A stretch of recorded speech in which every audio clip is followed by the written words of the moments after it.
Yeah, the CDC is now saying that anyone flying into the U.S. must first test negative for COVID, even Americans who are returning home. Now, this is going to start in just about 2 weeks on January 26. All passengers flying into the country must get tested no more than 3 days before they travel. And again, this applies to everyone, regardless of citizenship or their vaccination status. Now listen, this comes at a time when U.S. airlines are scrambling to add direct flights to warm destinations in Mexico and the Caribbean. Lots of people are still traveling. Beach and ski destinations seeing the most traffic this winter. So again, in just about 2 weeks, international travelers will have to show that negative test to the airline. And if not, the CDC is telling airlines, do not let them board. And Gia, I know you're learning more. There's a pretty significant rise in travelers being banned by airlines for not wearing masks. Yeah, Michael, you've probably seen all of these videos all over social media this weekend. Well, take a look at this because right now United is telling us that they have banned 60 people last week alone. That is the highest number we've seen for any week. Alaska Airlines, 14 passengers on a single flight. In all, we are looking at more than 2,000 passengers banned across U.S. airlines, Michael. Wow, 14 on a single flight. All right, thank you.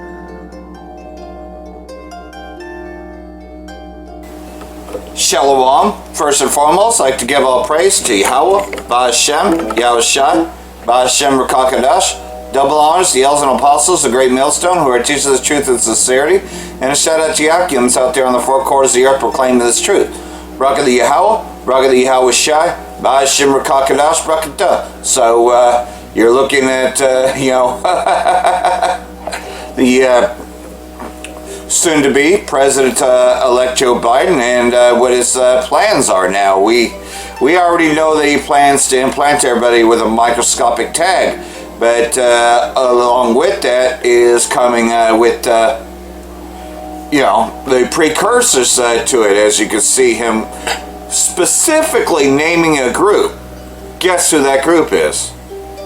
Of our families and our communities.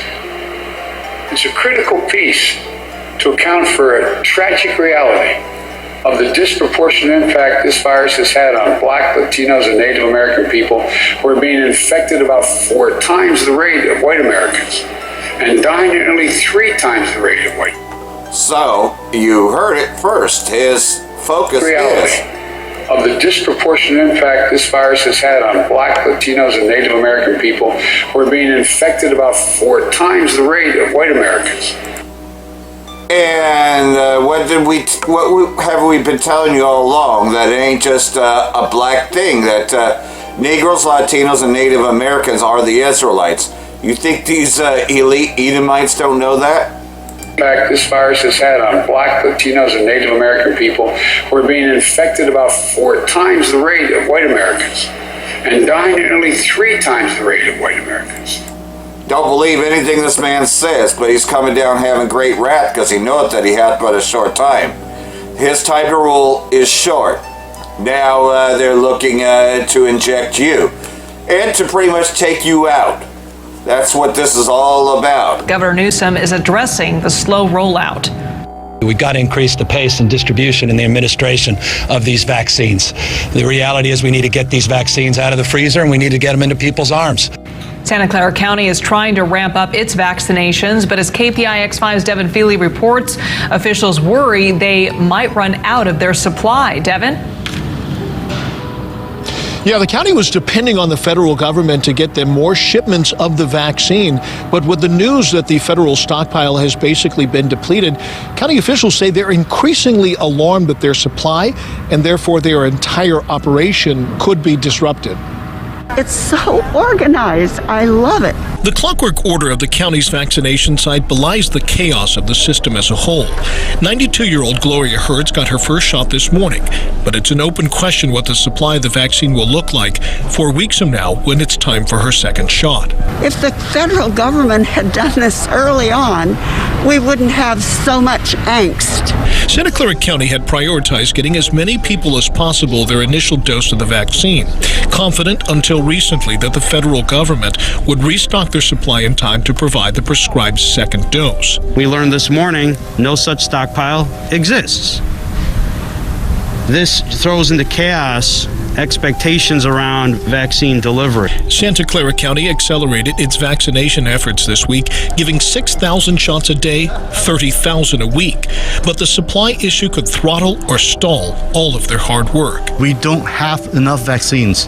The federal government has indicated yesterday that we are actually not getting any vaccines due to some inventory issue they have. Which adds even more uncertainty to the vaccine rollout that's been rocky from the very start. It's very frustrating. I have my parents, my in-laws, to think that they may not have the opportunity to get vaccinated when they need to. It's pretty upsetting. Now, just a reminder, the county is offering vaccinations for healthcare workers and people older than 75. They say with their supply issues, they can't offer them to people 65 and older just yet. In San Jose, Devin Feely, KPIX 5. And believe it or not, Bill Gates has become the largest owner of farmland in America. Now, this is per Land Report, which bills itself as the magazine of American landowners. They're saying that Gates has amassed 242,000 acres in farmland. Between him and Melinda, they have a total of 268,000. Add to that 25,000 acres of transitional land and 1,234 acres of recreational land. That's a lot of land that these individuals own just in America. Now, part of the land is in Arkansas, there for Gates, where they say the family owns 47,000 acres in the state. Now, this acreage accounts for 17.8% of their total holdings, but that's not the largest. That is only the second most land per state owned by the Gates family. That comes after Louisiana. They're saying that in the Bayou State, the Gates family reportedly owns 69,000 acres of land, making up approximately 25% of their overall holdings when it comes to land. So that may surprise some that he holds so much land in Louisiana, and it may surprise some that he is now the largest owner of farmland in America. So that's a total of 242,000 acres of farmland. Not just land, because there are other people out there that have large portions of land. John Malone has like 2.2 million acres or something like that, and you have Turner that has close to the same, but that's not all farmland. Right now, this is a crown that Bill Gates takes. So imagine that. The man involved with all the vaccines, with everything that we know connected globally at this point, the new ambition with dimming the sun. He is now in possession of more farmland in America than anyone else. Think about that. Going to break this down further on the upcoming live streams. The key standoff in the Middle East between Israel and Iran has been steadily ramping up. Over the last 2 months, Israel and its allies, primarily the U.S. and Saudi Arabia, have done quite a bit to antagonize Iran and attempt to impair it from achieving its ambitions. Iran's response is coming, and the aim is an asymmetric counterattack that would heavily hamper Israel's interests. Tehran's response will likely be two-pronged.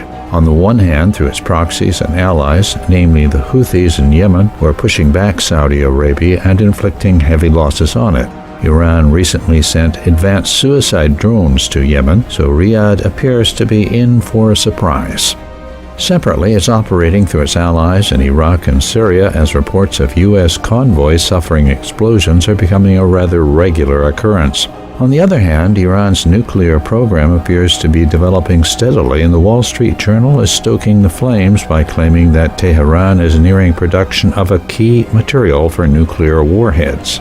There's been no confirmation of that, but it also works to Iran's benefit and will be used as a mechanism to check if Israel is willing to attack its nuclear program once again after allegedly killing Iran's top nuclear scientist, Mohsen Fakhrizadeh. Tehran is working to produce enriched uranium, which it maintains is for peaceful purposes, and uses this as a lever to pressure the United States and force Israel's hand. Most recently, Iran said that Washington's return to the nuclear deal, as incoming President Joe Biden has signaled, was simply extortion if it's not accompanied by a lifting of sanctions. As such, Iran says not only must Washington want to return, but it also needs to do something to make up for their past failures, namely lift the sanctions the Trump administration imposed. Israel, feeling the urgency of its situation, has warned that if the U.S. were to return to the nuclear deal, it would feel forced to strike the facilities being used in Iran's nuclear program in order to hamper any progress that it may be having towards an alleged weapon.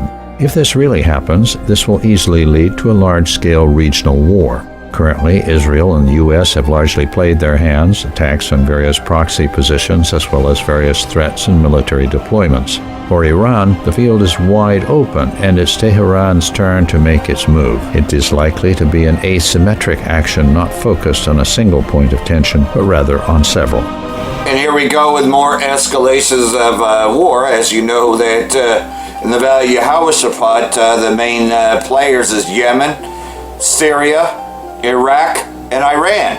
And then you got the other skirmishes that's going on in both Lebanon and, of course, the Gaza Strip, in particularly Palestine, ancient Palestine, all that area there in the Valley of Yehoshaphat, which is the whole area there.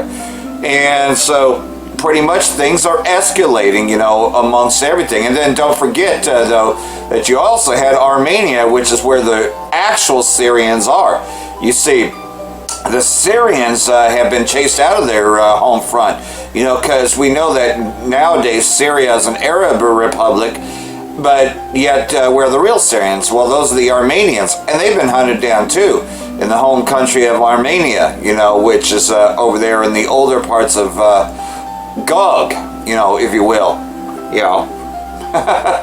So you got all these insurrections everywhere, and then you got, what they're doing is they're getting ready, because they're going to lock everything down. Make no mistake about it. And there will be protests, the real ones, but they'll have everything locked down by then. But you're going to see a much more false flag events. There's supposed to be a bunch of false flag events this weekend, over protests, FBI gearing up and National Guard being deployed. Yeah. These are staged protests, because the white helmets haven't had a job since Trump kind of laid them off. So these crisis actors, they're paid to pretend to protest. Iran's foreign minister has warned against the consequences of the U.S. decision to designate Yemen's Ansarullah movement as a terrorist group. Mohammad Javad Zarif said the move will worsen the, quote, humanitarian nightmare in the war-torn country. Zarif also denounced what he called U.S. Secretary of State Mike Pompeo's warmongering lies against Iran. He denounced as an utter contempt for peace policies of the Trump administration toward Iran and Yemen. On Sunday, Washington announced its plan to blacklist the Ansarullah movement. The decision, which takes effect on January the 19th, has drawn criticism from the international community and rights groups.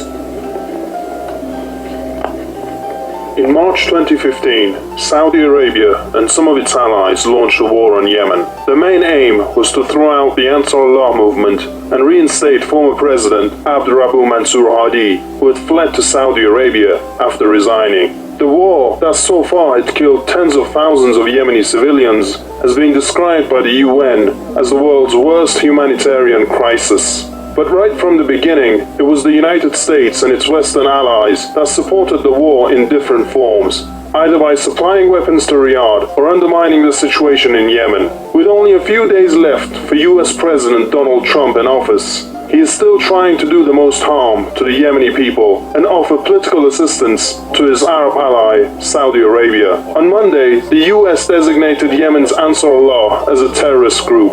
Washington said the decision will take effect on January 19th, a day before Trump hands over power to his successor, Joe Biden. The move has drawn criticism from the international community and rights groups. UN officials have also opposed the designation, citing humanitarian impact and dire consequences for the peace process in Yemen. I am extremely concerned about the impact of the decision from the United States. And then when they shall say peace, sudden destruction. As a foreign terrorist organization. We fear, in my mission, that there will be inevitably a chilling effect on my efforts to bring the parties together. During a UN Security Council briefing, World Food Program Chief David Beasley also slammed the decision and called on the U.S. to reverse it. We are struggling now without the designation with the designation, it's going to be catastrophic. It literally is going to be a death sentence to hundreds of thousands, if not millions. The US and some other Western countries are major suppliers of weapons to Saudi Arabia and have been supporting the war on Yemen since day one. Saudi bombardments have already devastated Yemen's infrastructure, turning many schools, hospitals, religious sites into rubble. But the Trump administration never heeded calls by rights groups and politicians inside the US to stop supplying arms to the kingdom. The United States has a history of military adventurism in West Asia. The Saudi-led war is part of a wider American plot to destabilize the region. Will Biden do something to stop the Saudi mayhem or follow the footsteps of his predecessor? And that's just it. Of course, the predecessor, which is really Barack Hussein Obama, because he's the one that really started this whole thing. You see, Trump was just there to help it along, to get things ready for Biden.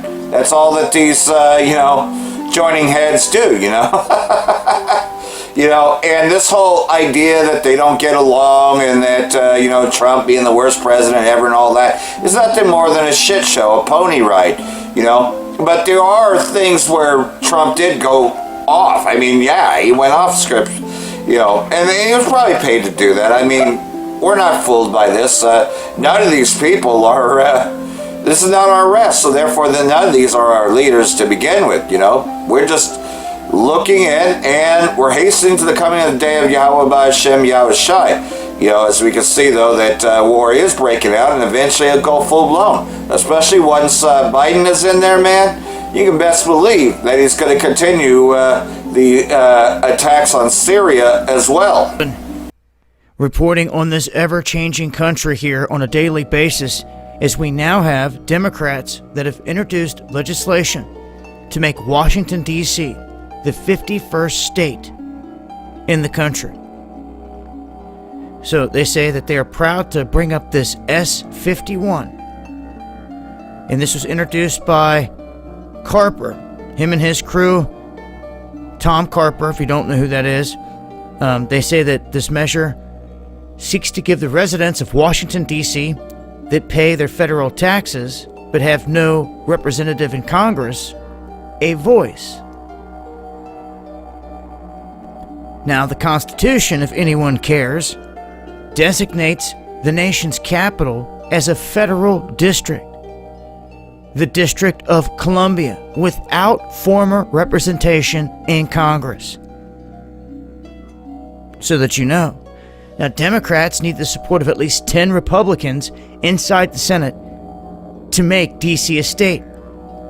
But we have Republicans saying that this whole thing is just being put into motion to help the Democrats in their interests. And of course, this is all politics and political, as we can see all this stuff is around us.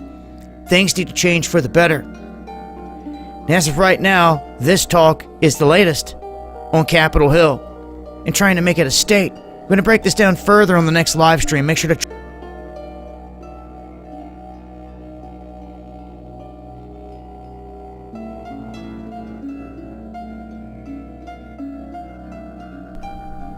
Pro-vax fanatics often argue that we should all be issued with health passports, which show whether we've been tested and vaccinated against COVID-19. The idea is that we won't be able to travel unless our health passport is up to date and appropriately stamped, whether it's a bit of paper, a digital record kept on your mobile phone, or something stored on a chip under your skin. Health and technology groups are working rapidly to create digital vaccination passports for governments, airlines, employers and shops. The Vaccination Credential Initiative is a coalition which includes the Bill Gates company Microsoft. They aim to develop an internationally accepted digital certificate that will prove that a traveller has tested negative for COVID-19. It's a small step towards listing vaccination histories. Other groups are falling over themselves to create competitive systems. One group, known as Commons Pass, is partnering with the World Economic Forum, and that won't be much of a surprise, given that the WEF's enthusiasm for a great reset and the fourth industrial revolution is legendary. In America, it seems that employers can require a COVID-19 vaccination under federal law, though I don't think anyone has bothered to think what will happen to those who can't have a vaccination for health reasons. And I don't think anyone's too concerned about the fact that the vaccine doesn't actually provide protection against COVID-19 or stop people passing it on if they've got it, according to the World Health Organization. Nor does everyone seem concerned about what will happen to the many millions who don't have a phone that will download the necessary app, though some people are developing a digital card that folk can carry around with them to prove that they're safe from the plague and whatever else becomes fashionably threatening. All this is being promoted as a way to protect the world from the plague. Without your health passport, you won't be able to get on a plane, enter a building, go to a concert, attend college or school, or do anything very much. Even getting into shops might be difficult. I suspect that privacy will be a distant memory, and just what will happen to people who lose their phone doesn't bear thinking about. Much of this was, of course, all planned long before COVID-19 reared its ugly little head and created panic everywhere. It's 20 years since Ellison, the CEO of Oracle, and a man said to be worth $87.7 billion already, offered the US government a proposal for a national security database that collected everything possible to identify someone. Ellison's company, Oracle, is said to have been founded with the help of the CIA, and indeed the name Oracle is said to come from a CIA project. All this will doubtless reassure those who are eagerly taking the first of the new mRNA vaccines and will be desperate for a phone app to enable them to show that they've had it. It won't be long before we are all expected to have an implant carrying all the required information. Those worried about losing their phone or digital passport card will welcome the idea of an implant, and they'll hold out their arms to be chipped as eagerly as they held them out to be vaccinated. It won't be more than a few months before the chip contains more than health information. Of course, it'll be loaded with everything personal about us in an implant that will carry all our personal information, our financial details, our full medical records, of course, our academic record, our criminal record, and so on and so on. And state employees and certain private sector employees will be able to read the implant. In due course, automatic readers will check as we pass them that we have been properly vaccinated and tested. The app or digital card will also contain details of what drugs you're taking, for your protection, of course. If you're a recovering alcoholic or drug addict, then your passport will probably carry that information. And millions of people will be able to read all about it. If you've been treated for a sexually transmitted disease, then those details will be in your health passport, as will be details of any mental illnesses you've ever had. It is called a health passport, after all. I suspect that you'll have no secrets from anyone, because everyone in any sort of official capacity will have access to your health passport, whether it's a piece of paper or an implant. We're all heading into a terrible, inhuman future where confidentiality will be merely a distant memory, and where the intimate secrets of our lives will be assessed and judged by everyone in a uniform, everyone working for the government, and millions working for private security and management companies, including your employers. Oh, and hackers will doubtless help themselves to your private health information, along with your email address, telephone number, and internet passwords. If you're happy with this total lot of privacy, then that's fine, it's your choice. How long will it be before the health passports they have planned turn into the identity cards that millions of Britons have already rejected? We're entitled to know everything that's planned, and we're entitled to discuss and debate those plans, and to reject their ideas if we don't like them. But will we get a chance to debate any of this? Thank you for watching An Old Man in a Chair, and thank you for your support. Please put my videos on other platforms.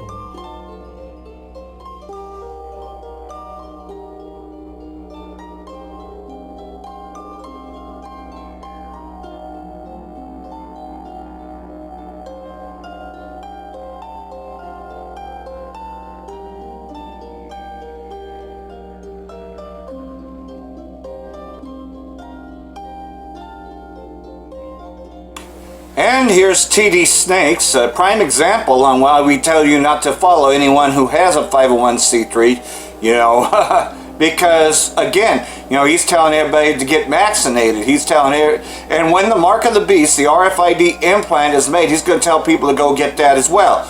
Check this one out. You know, this is why we tell you to get away from these harlot houses. In an effort to better inform the African American community about the vaccine, Bishop T.D. Jakes brought in big-name experts for an online event called Conversations with America, Understanding the COVID-19 Vaccine. During the nearly hour-long discussion, Jakes asked questions such as whether these experts had any angst about the vaccine. Yeah, and fucking tells you to wear 2 masks now. Dr. Kizmikia Corbett, the lead scientist on the coronavirus research team, didn't hesitate. Absolutely no angst at all. You know, one of the things that I think is largely forgotten throughout this is that evil sell you out in a minute, clinical man. trial actually started on Don't March fucking listen to these devils. Which was almost 10 months ago. And so from those people, they've been followed since then, and there are no outcomes for long-term adverse outcomes. Long-term liar. Effects are not Hank Aaron dead. Much of the concern among blacks dates back to the Tuskegee syphilis experiment, a 40-year government study involving hundreds of black men. The men, mostly poor sharecroppers suffering from syphilis, were monitored yet not treated by government health officials. Many died, went blind, or experienced other severe health problems. And you think this devil wants to help you after that? Is understandable. It's a shameful history that we should trust you, fucky? So child molester? To my African American friends and colleagues about get out of here, you four-eyed geek. You always have to show respect for their skepticism, and then try to get them to understand why it is safe. It is effective, and it is good not only for your own health, but for your families and your community. Jakes explained while hard-hit communities of color desperately need the vaccine, access and distribution may be a problem. This is Jacob's trouble, by the way. He suggested using churches and other faith-based groups as a solution. Is there any thought about getting medical they'll chip you too. To work through faith-based entities within those local communities where they could go to churches, for instance, and have medical physicians there that could administer the vaccine? Because many of our communities are in food deserts and places like that where they can't get the vaccine. You could do it by community centers, churches. You mentioned, Bishop, is very important. Faith-based organizations getting so there you have it, man. But also, get the hell out of the fucking whorehouses. Go out into those communities which are not readily. Besides, that's not a real church. Those that you see on your street corner with the 12 tribes sign, that's your real church. About the shot, he also wishes to offer hope to those affected by the pandemic. Charlene Aaron, CBN News. Man, but you see, our people have trust in Jesus Christ. Not in Yahweh Shai, you know. But you see, we out there on the street corners, you're going to find out who the real prophets were. Especially when you don't see us no more. That's happening. Camp channels are being taken down right and left. My camp videos the last 2 weeks have been taken down. Well, this is what's happening with the financial collapse. Hard as it is to believe in this time of record pandemic deaths, insurrection, and an unprecedented encore impeachment, Joe Biden is now officially at the helm of the U.S. war machine. He is, in other words, the fourth president to oversee America's unending and unsuccessful post-9/11 military campaigns. In terms of active U.S. combat, that's only happened once before, in the Philippines, America's second longest, if often forgotten, overseas combat campaign. Yet that conflict was limited to a single Pacific archipelago. Biden inherits a global war, and burgeoning new Cold War, spanning 4 continents and a military mired in active operations in dozens of countries, combat in some 14 of them, and bombing in at least 7. That sort of scope has been standard fare for American presidents for almost 2 decades now. Still, while this country's post-9/11 war presidents have more in common than their partisan divisions might suggest, distinctions do matter, especially at a time when the White House almost unilaterally drives foreign policy. The warmongers are back in control in Washington, but this time the wild-eyed lunatics that Joe Biden has surrounded himself with won't just be starting wars in the Middle East. Relations with China are already taking a turn for the worse, and the Chinese are warning that actions that the Biden administration is taking could soon push us to the brink of military conflict. I know that this may surprise many of my viewers, because a major Republican talking point has been that Joe Biden and his family have been way too friendly with the Chinese in the past. Many had assumed that Biden would have a very cozy relationship with China now that he is in the White House, but it looks like the opposite is going to be true. The Biden administration is taking a very aggressive posture, and the Chinese are not happy about that at all. Shortly after Biden was inaugurated, the USS Theodore Roosevelt and its battle group entered the South China Sea. It is being called a freedom of navigation operation, but the Chinese are viewing this aircraft carrier battle group as a major provocation. China has angrily accused the U.S. of flexing its muscles in the South China Sea after new President Joe Biden sent an aircraft carrier group into the disputed waterway in a move which Beijing warned could trigger a disastrous war. Meanwhile, state-run Chinese media has claimed the new administration is seeing how far it could push China, both with regard to the South China Sea and Taiwan. In addition, the U.S. State Department issued a very blunt statement on January 23 which greatly alarmed the Chinese. The United States notes with concern the pattern of ongoing PRC attempts to intimidate its neighbors, including Taiwan. We urge Beijing to cease its military, diplomatic, and economic pressure against Taiwan and instead engage in meaningful dialogue with Taiwan's democratically elected representatives. We will stand with friends and allies to advance our shared prosperity, security, and values in the Indo-Pacific region, and that includes deepening our ties with democratic Taiwan. The United States will continue to support a peaceful resolution of cross-strait issues, consistent with the wishes and best interests of the people on Taiwan. The United States maintains its long-standing commitments as outlined in the 3 communiques, the Taiwan Relations Act, and the 6 assurances. We will continue to assist Taiwan in maintaining a sufficient self-defense capability. Our commitment to Taiwan is rock solid and contributes to the maintenance of peace and stability across the Taiwan Strait and within the region. China considers Taiwan to be Chinese territory, and any suggestion otherwise is considered to be extremely offensive. So for the Biden administration to say that Taiwan is China's neighbor is a really big deal in Beijing. And I guarantee you that the phrase, deepening our ties with democratic Taiwan, really pissed off Xi Jinping and other top Chinese officials. If all of that wasn't enough, the Biden administration actually invited the de facto ambassador from Taiwan to the inauguration. That is something that hadn't been done since the 1970s. As much as Trump liked to anger the Chinese, not even he went that far. China has responded to these moves by sending military aircraft into Taiwanese airspace on a daily basis. The following is from a news report that was posted on January 23.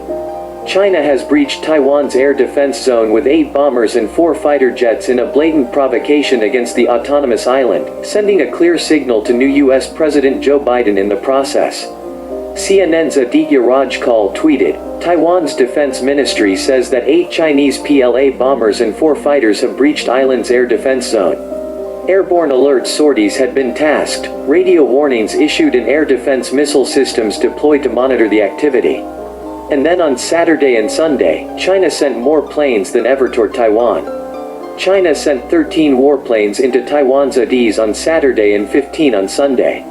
The first incursion included nuclear-capable bombers, fighter jets, and an anti-submarine aircraft.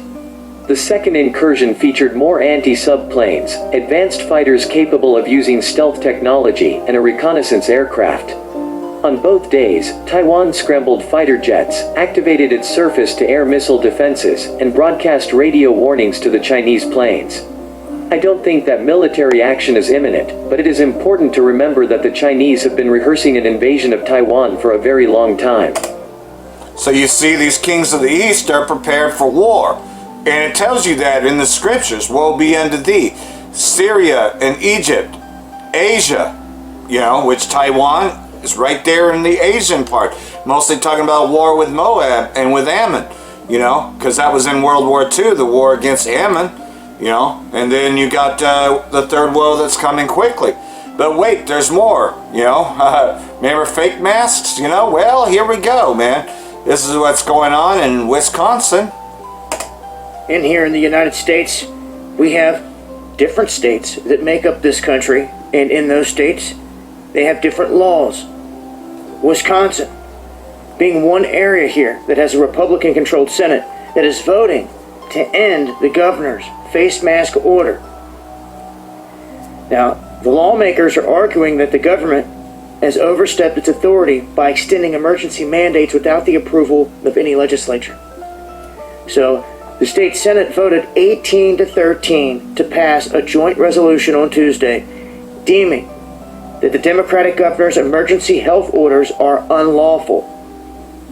Now, this bill applies not only to his most recent declaration last week, but to all actions of the governor and all emergency orders issued throughout the pandemic, including the statewide requirement for mask wearing in the public. So this is a big move being pushed forward here. And before it comes law, as you can see here, it says it must go through the Wisconsin State Assembly, where the GOP carries a 58-30 majority. Now that lower chamber is set to take up the bill on Thursday, which, if it passes, this would mark the first pandemic-related action taken by the legislature since April. So this is what's happening here inside of the courtrooms in Wisconsin. This is something I'll continue to update on as things change. And make sure to follow me on the live streams where I break this down further. And we always say follow us on the other platforms such as BitChute, where I've been sending the videos they've been taking down. Like I said, for the last 2 weeks I've been taking down my camp videos. My last 2 camp videos are now on BitChute because I can't get them to stay on fucking YouTube. So what we say on the streets is being censored. And of course, more terrorism in Syria, because that's what SDF is. You know, another American-sponsored terrorist group that hangs out with the PKK to terrorize the people of Syria.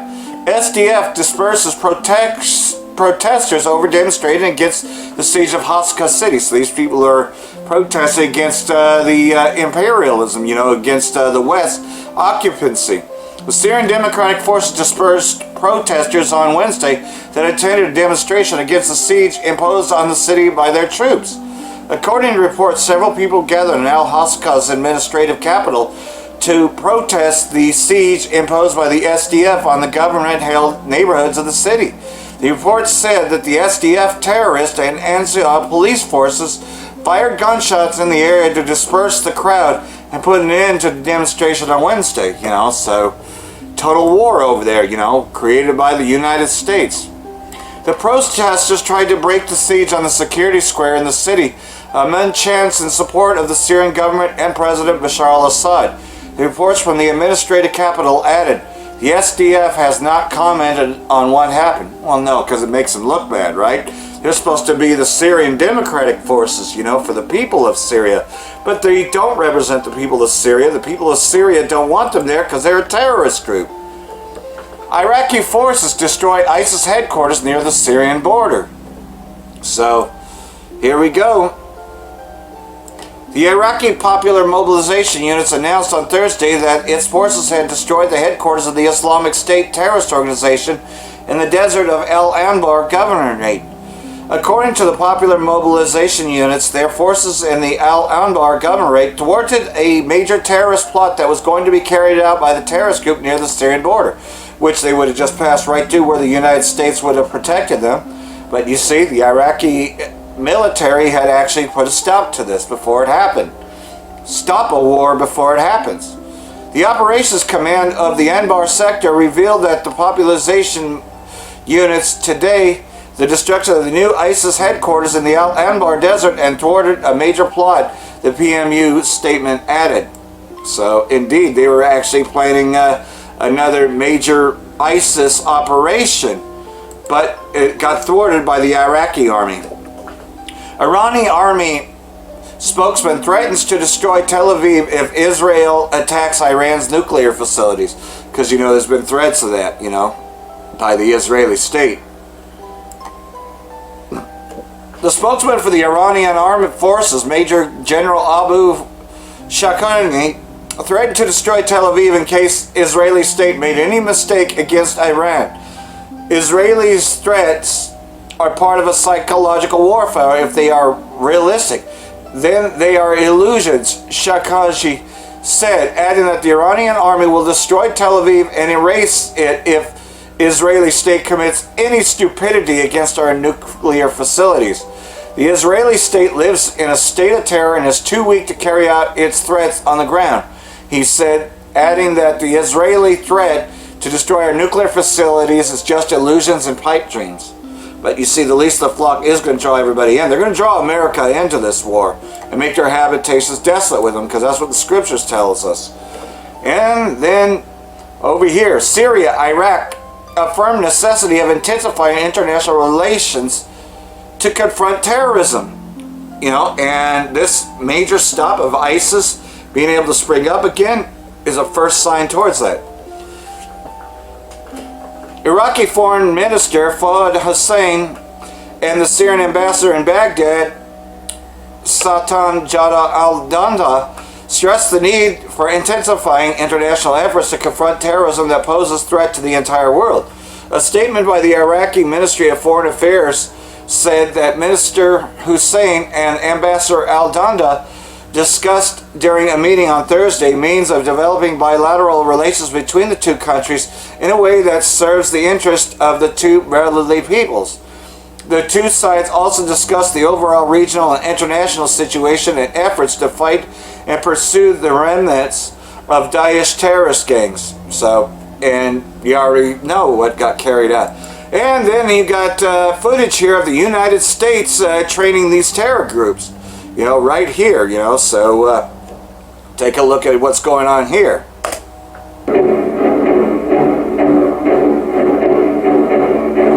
Because this Al Tanf region is where they train terrorists. So we still remember what we remembered yesterday.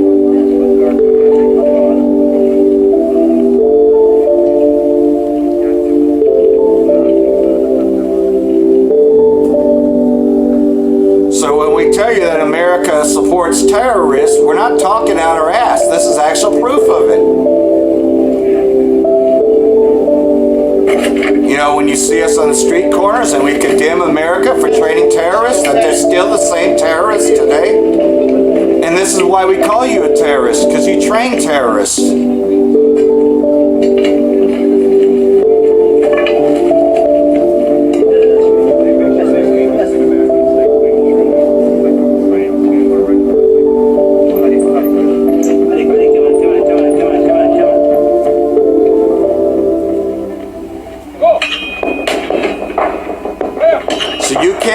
That shit that they're fighting against terrorists when they're training terrorists and protecting terrorist assets.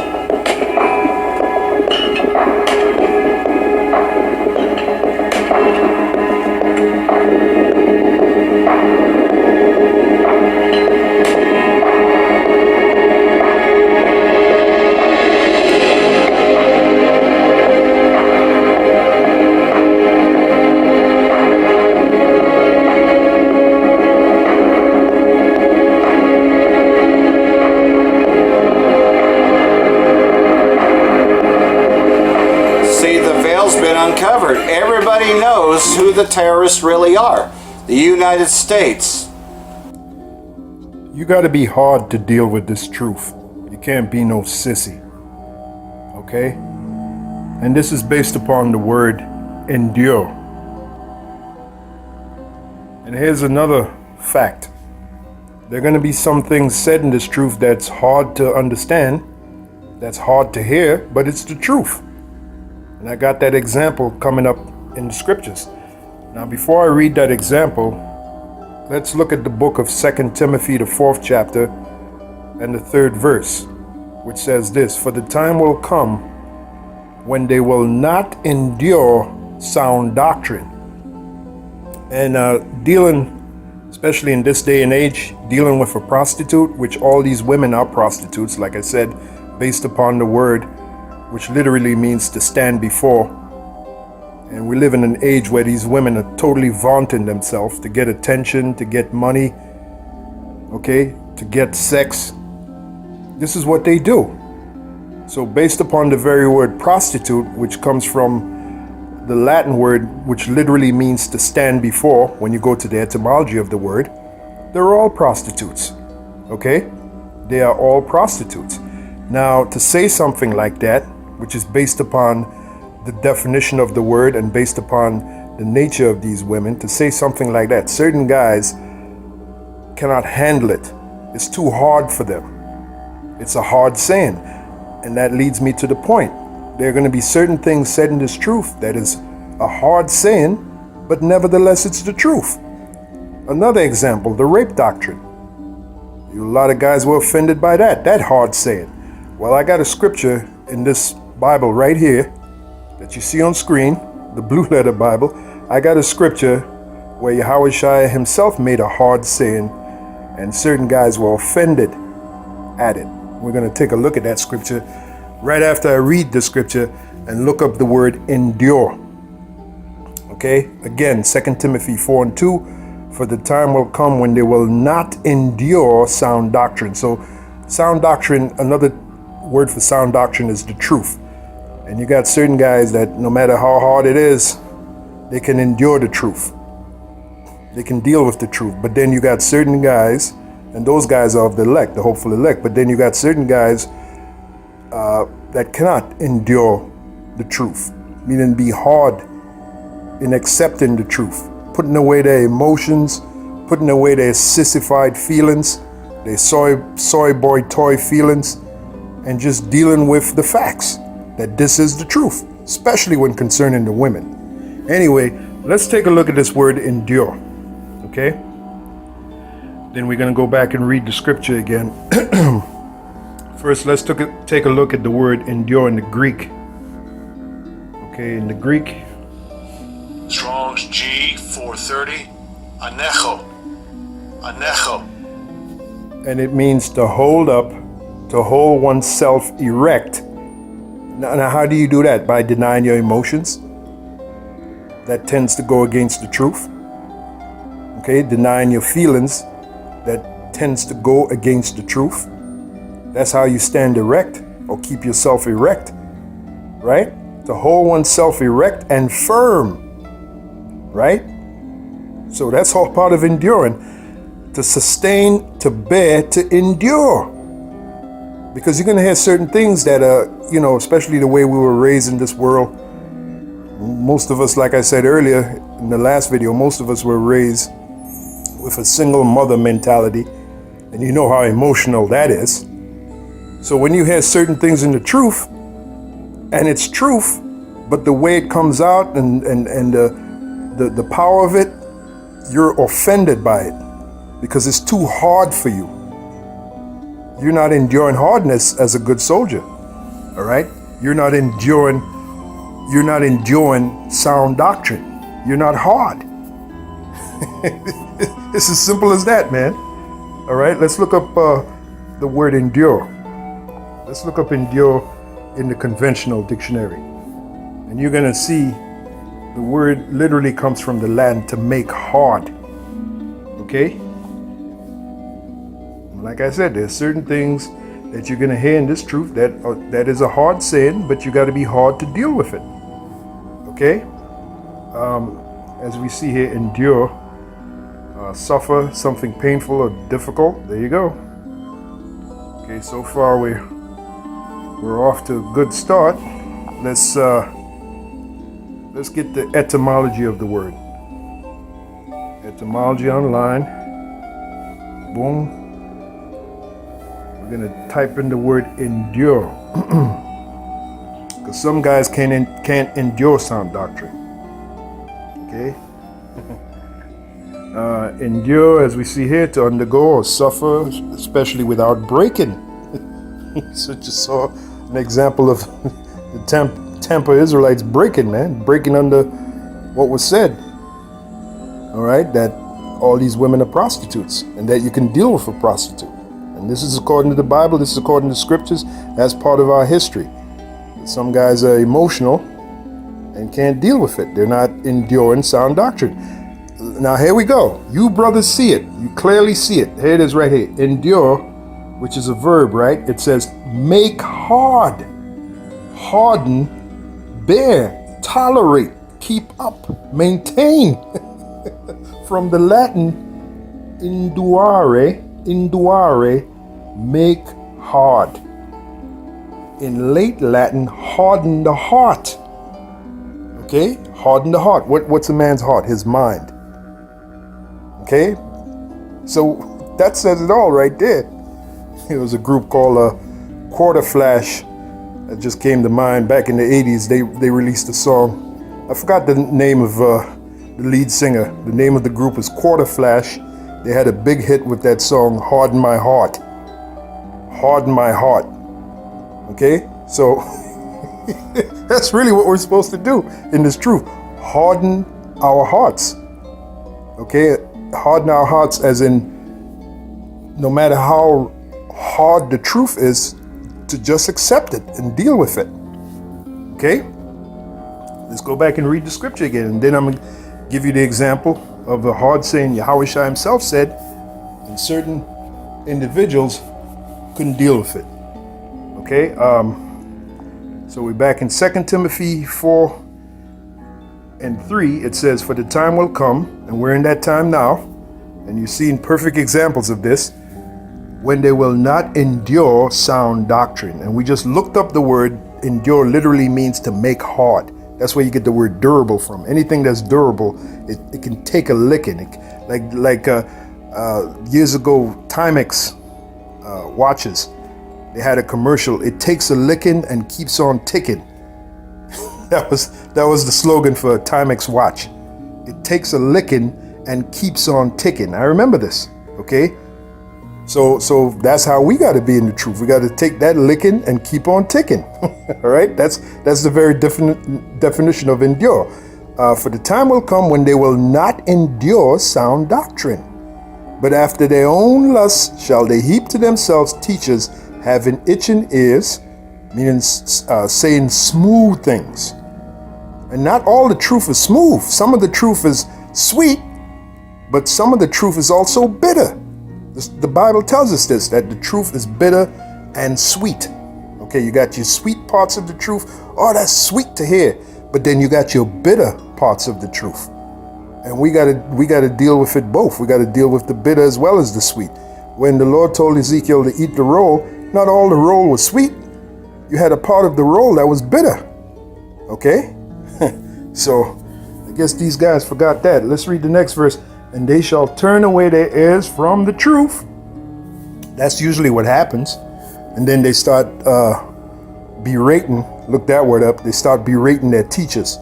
They start behaving proud against their teachers, the ones that taught them. And that's that scripture where men shall be lovers of themselves, unruly, truce breakers. Okay? That's that scripture, man, those guys. All right? Good example. And they shall turn away their ears from the truth and shall be turned unto fables. There you go. Now let's get that example of Yahweh Shai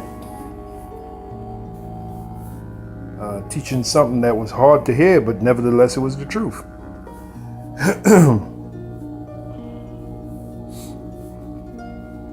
Okay, so if this should come up. It is right here, John the 6th chapter. And let's start at the 58th verse. We're just going to go right to the point. This, as you clearly see, these words are written in red, so Yahweh actually said this. This is that bread which came down from heaven, which he said he is the bread.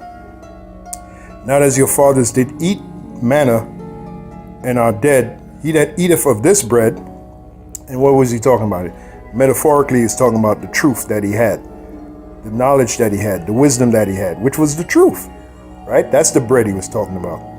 He that eateth of this bread shall live forever. Okay. These things said he in the synagogue as he taught in Capernaum. Many therefore of his disciples, when they had heard this, said, this is an hard saying. Okay, now you know what? I got to go back to get the whole idea. Salakia, I just wanted to get to the point, but I see I got to go back to read the whole thing so you can get the idea. It's John 6, and 53. It says, Then Yahushua said unto them, Verily, verily, I say unto you, except ye eat the flesh of the Son of Man and drink the blood, ye have no life in you. So immediately there were certain individuals that thought he was talking about cannibalism. Okay? Except ye eat the flesh of the Son of Man and drink his blood, ye have no life in you. Whoso eateth my flesh and drinketh my blood have eternal life, and I will raise him up at the last day. And that's literal too, because the elect of the Lord are literally going to be raised up into those chariots on the last day. All right, that's pursuant to Matthew 24 and 30. Also pursuant to 1 Thessalonians, the 4th chapter, the beginning at the 15th verse. We're literally, and I say this in faith, we're literally going to be taken up into those chariots. So literally, when it says I will raise him up at the last day, that's literal. Because the elect are literally going to be raised up at the last day. And that last day is when Yahushua comes back to destroy the society and set up his kingdom, the beginning of setting up his kingdom on the planet Earth. Now, when he said, Who eateth my flesh and drinketh my blood, was he talking about being literal? Hell no. He was talking about his knowledge, his wisdom, his understanding. This is why he was placed in the manger. You will remember when Yahushua was born, they placed him in a manger. What is a manger? A feeding box for the animals. Okay, because we're supposed to feed on Yahushua, feed on his words, on the understanding that he brought forth, on the parables that he taught, the truth that he taught, the news of the future kingdom that he taught. We're supposed to all feed on it as being his elect. And by the way, I always bring out the word, the Italian word for eat is mangia. That's where you get the word manger from. He was laid in a manger. Scriptures clearly tell us that. So that's what he was talking about. But there were certain individuals, to them that was a hard saying.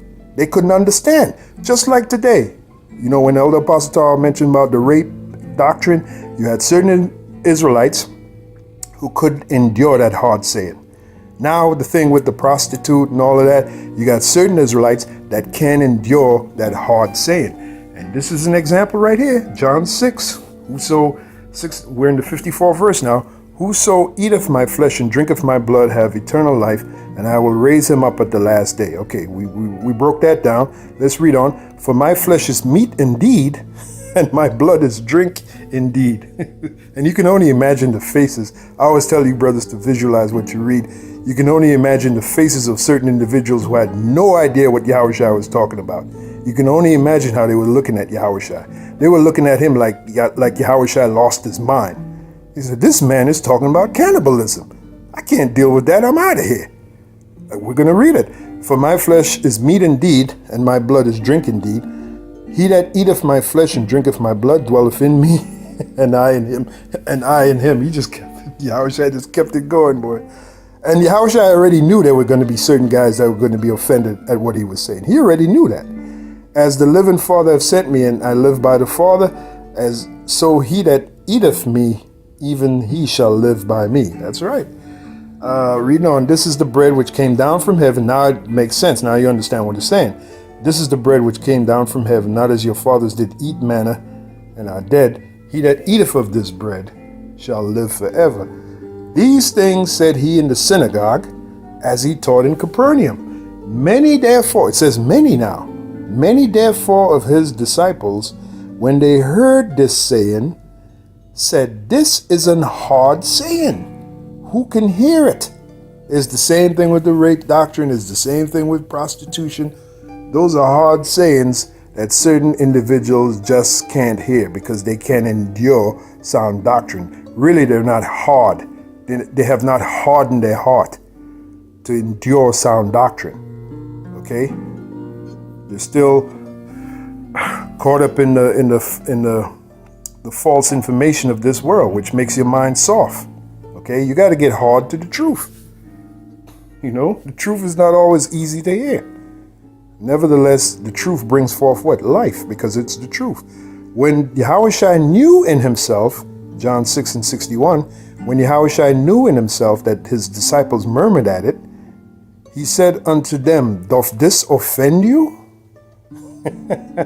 What? And if ye shall see the Son of Man ascend up where he was before. And there's another account where it says many of the disciples left Yahushua and walked not walk no more with him because of what he said about eating his flesh and drinking his blood. It was a hard sin. So that's the proof. You're going to have sayings in the truth that are hard, they're bitter, hard to hear, hard to understand, but the true man of the Lord, a true member of the elect will endure that hard sin. Just like the Apostle Paul told Timothy, okay, endure hardness as a good soldier. Then he also told Timothy the time will come when certain individuals will not endure sound doctrine. So the bottom line is, brothers, we got to be hard in accepting the truth. We got to put away our feelings and our thoughts. Well, let's not forget Isaiah 55. Let the wicked man forsake his way and the unrighteous man his thoughts, and let him return unto the Heavenly Father. The truth is, there are certain things that's going to be hard to hear, but nevertheless, it is the truth. Okay, so hopefully the point was made, and it's on to the next video. Buy or sell. Giving all praises to Yahweh B'Shem Yahushua B'Shem Rakah Kodash. Buy or sell from Revelation 13 verse 17. I'll start at the 16th verse. And he causes all, both small and great, rich and poor, free and bond, to receive a mark in their right hand or in their on their foreheads. Now you got camps out there that say that that's talking about sin, or that's talking about doing the bidding of the so-called white man. What else are they saying?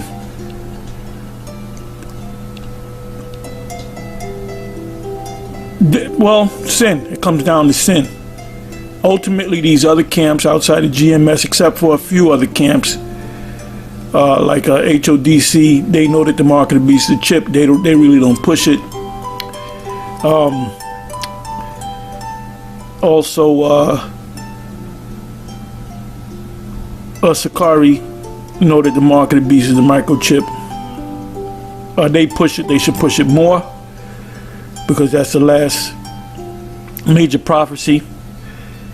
And in order for you to push this prophecy correctly, which is the last major prophecy before the destruction and then the kingdom, you have to know what it means, what the mark of the beast is. You know, anybody that's teaching that the mark of the beast is something other than what GMS, at any time that subject of the mark of the beast comes up on any of these platforms, I'm talking about among Israel or even among the so-called conscious community, GMS comes to mind.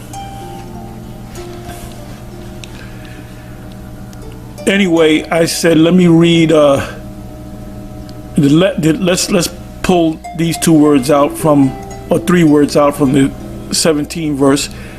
So I'm in the 17th verse, Revelation 13. And that no man might buy or sell, save he that had the mark, or the name of the beast, or the number of his name. I'll read that again. And that no man might buy or sell, save he that had the mark, or the name of the beast, or the number of his name. 18th verse says, the number is the number of a man, and his number is 603 score and 6, which is 666.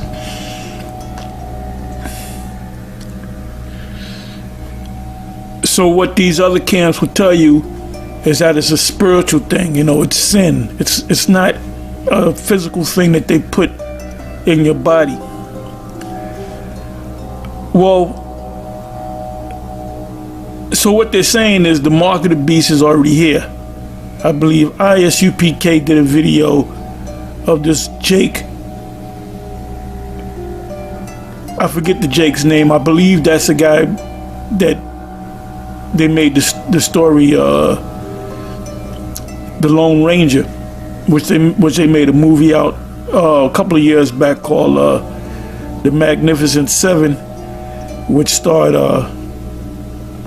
Denzel Washington, and he played that individual.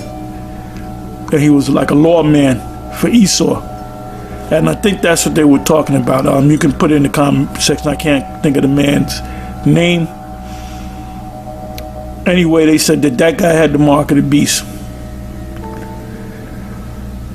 So the mark of the beast goes back that far. Oh, General Johannes said Solomon had the mark of the beast because he was sleeping with white women. Now, if Solomon had the mark of the beast didn't come about in prophecy until Daniel, the 7th chapter, and the book of Revelation. That's the only few times that beast, which we know is not an actual physical beast with 4 legs or whatever and teeth, we know that it's talking about the system, or we should know that. So it says that this system, which is called the beast, is going to cause us to receive a mark.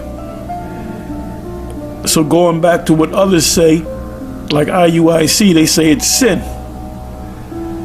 Well, my question is this: how can the beast make you receive sin or make you sin when you sinned before the beast even came on the scene? Doesn't make any sense. See, if your spiritual mind was open and you use common sense and you use your head for something other than a hat rack, you would get it.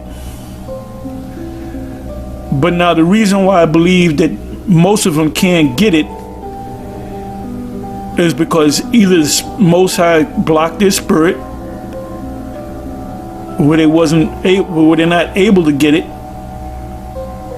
pursuant to Matthew 13 and 12. I think that's you can read the 11, 12, and 13 verse. Our Lord basically said this is not for them to get it. These parables are not for them to get it. I'm merely paraphrasing. And there was another scripture that came to mind. What is that? 2 Corinthians 4 verse 3 and 4. Well, the 3rd verse says, if our gospel be hid, it is hid to them that are lost. Now the gospel is the whole book. The gospel means good news or glad tidings.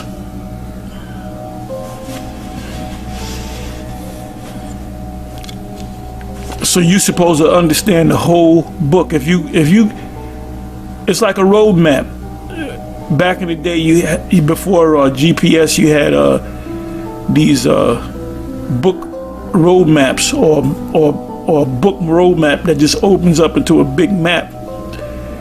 Now, if part of the map is torn, let's say 25% of the map was torn, you can throw that map away. It's no good. You got to get a new map because you have a piece of the map that's missing. You can't put a puzzle together, complete a puzzle, unless you have all the pieces of the puzzle. If you're missing 25% of the puzzle or 10%, you can't complete the puzzle.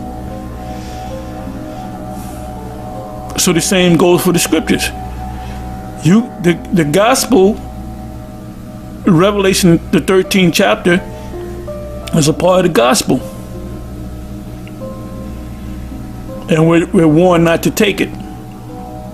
So anyway, what I did was, I'm not going to make this long.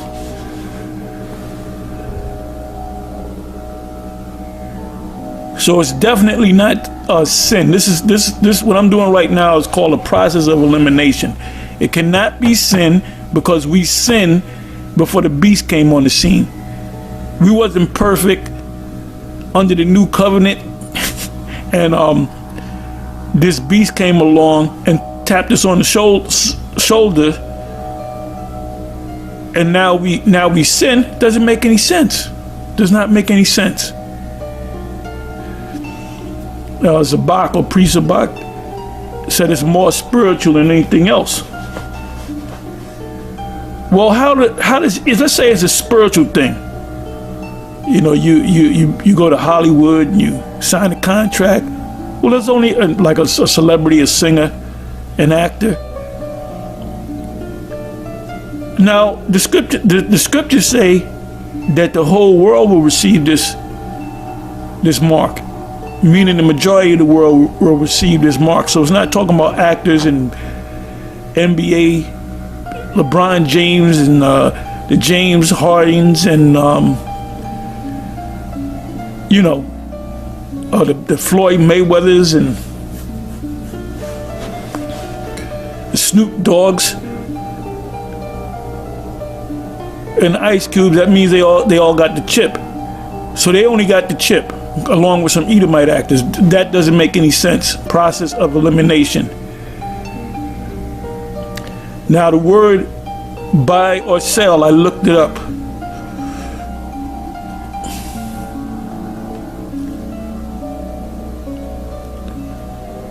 Now, according to these individuals, IUIC, ISUPK, Priest Sabak of the HOI, they're saying that the mark of the beast is already here.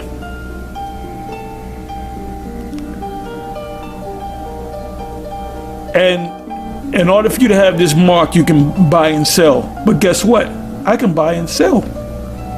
I can buy and sell. I'm gonna go out, try to make these shekels, and I'm gonna gas up. How do I gas up? I go to the gas station, I gotta buy the gas. Whether it's $20 a regular or $30 of premium, I gotta buy it. If I want to eat, if I can go to the supermarket, buy some food, then go home and prepare the food, or go to a restaurant, I still gotta buy it. I can't go in there and say, well, I sinned yesterday. I committed adultery. Oh, you did?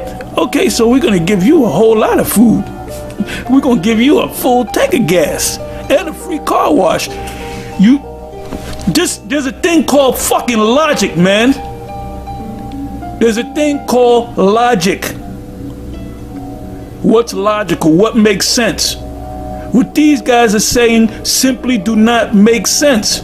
And that's why when it comes down to it, when they line your ass up to receive, whether it be the vaccination or whether it be an actual chip or whether it be both, a lot of you Israelites are going to bug the hell out.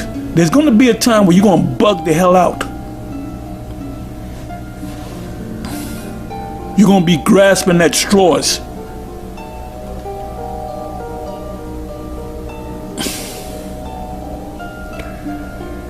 So let's look up the word buy. Like I said, I'm not gonna make this long. G59,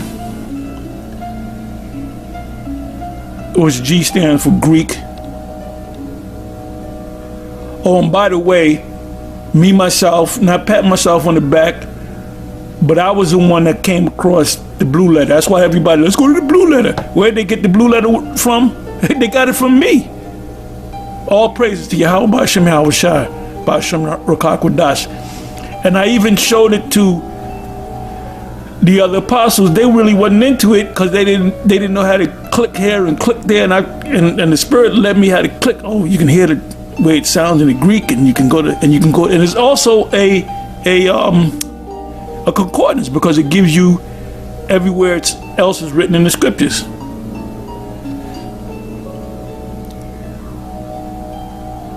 Anyways, the word for buy is Strong's G59, agarazo. Agarazo. Agarazo, which goes back to G58. Strong's G58, agara. Agara. Agora is mentioned in Acts the 17. It's also mentioned in Acts 16 verse 19. Also Acts 17 and 17, where the Apostle Paul was at the Agora. And an Agora is a place that you buy. It says an assembly, especially of the people. Now, for years we've been on 34th Street. When we go out on the highways and the byways, you know what that is? When we go out and there's a bank behind us or a supermarket down the street or a gas station next to it. It's a place where you go to buy. Normally where we go to buy, there's shops that people are selling food and clothes and activity. And that's why the people come and flock there mostly on a Saturday, during the week too, but mostly on a Saturday and a Sunday, because they come to shop.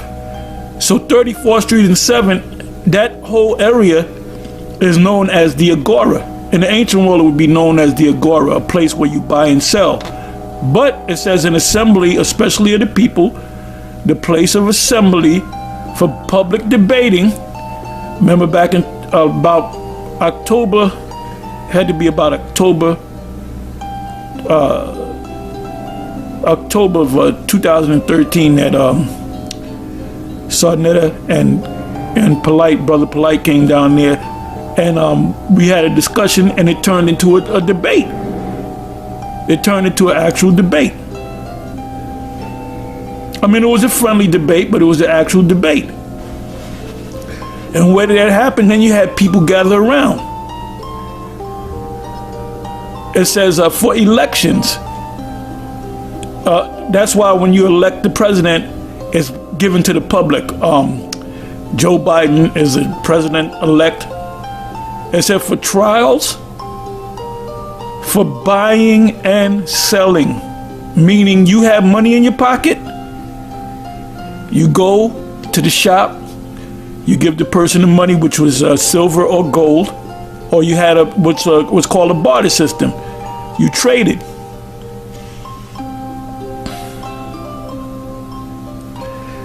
And one time I did that. I did what's called, years ago, I did this thing called a barter.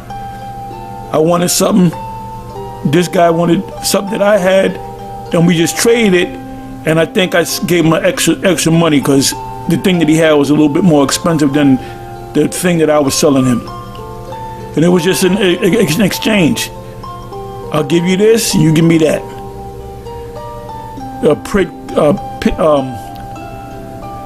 Quid quo, what is it?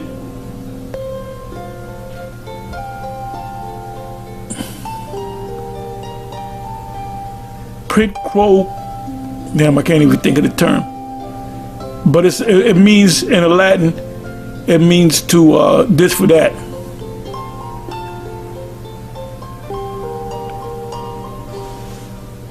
Quid quo, damn, I can't even, and I say it so many times. Quid quo pro quo. I hope I said it right. This for that. It means this for that. Except for buying and selling, actually physically buying and selling. In order for me to buy, I have to have money. If I don't have money, all I could do is walk around in the mall or walk around at the shops and dream. And say, when I get a job, I'll come down there and I'll buy those shoes. It's not hard, man, if you use logic. For all kinds of business. What is business? Buying and selling. Marketplace, street.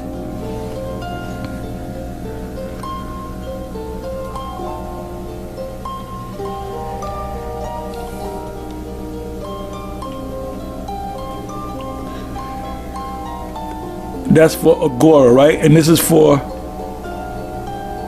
Strong's G59, Agarazzo. And the root is agora. So agarazgo, let's listen to it again.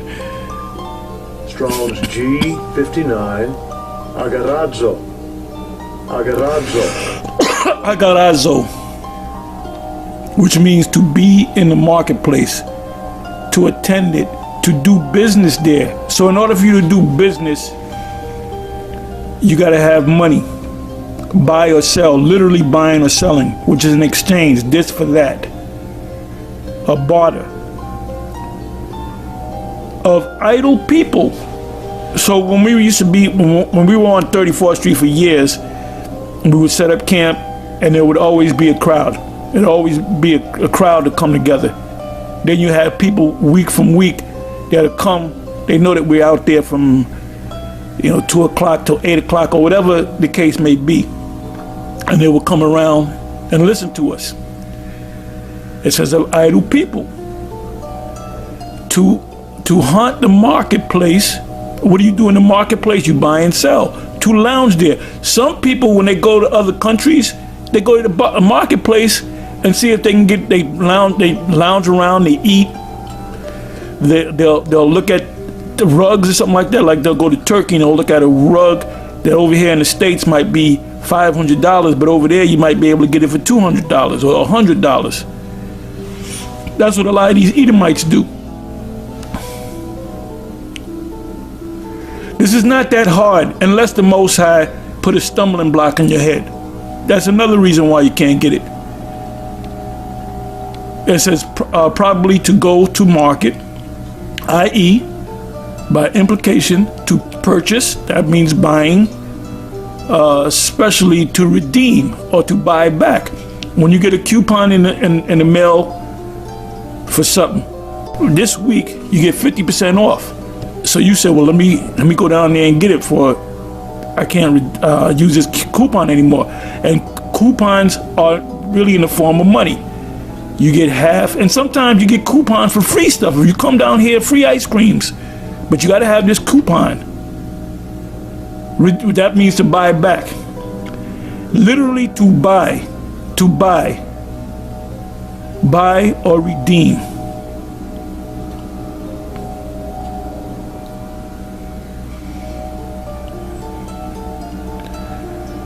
Now, we really don't even have to look up the word sell because it's almost the same word, but it's a different word. Strong's G 4453, poleo. Poleo. Poleo, to barter, to sell, or sellers. Poleo, probably ultimately from poleomia, to be busy, to trade, to barter, to sell. Whatever is sold. So Esau is going to know whether you're sinning or not. Oh, you've been a good boy. I can't sell you nothing. You're not sinning. I don't sense you. You have sinned recently. You have to go sin. And then you might go out there and lie to somebody. I just sinned. I lied to somebody. So I want to buy this. Okay, you can have it since you committed that sin. I just committed adultery with my neighbor's wife. Oh, well, you can buy a lot of things now, because that's a big sin. That's a sin unto death. So somebody comes in, they're completely righteous. They can't buy a damn thing. Because why? Because they don't have the mark, which according to you say, what y'all say is sin. All you got to do is use your head for something other than a hat rack, and use logic, man. Anyway, I'm gonna say shalom. Use logic, man. So, this just makes you go right back to the scriptures, because this tells you exactly what's going on now.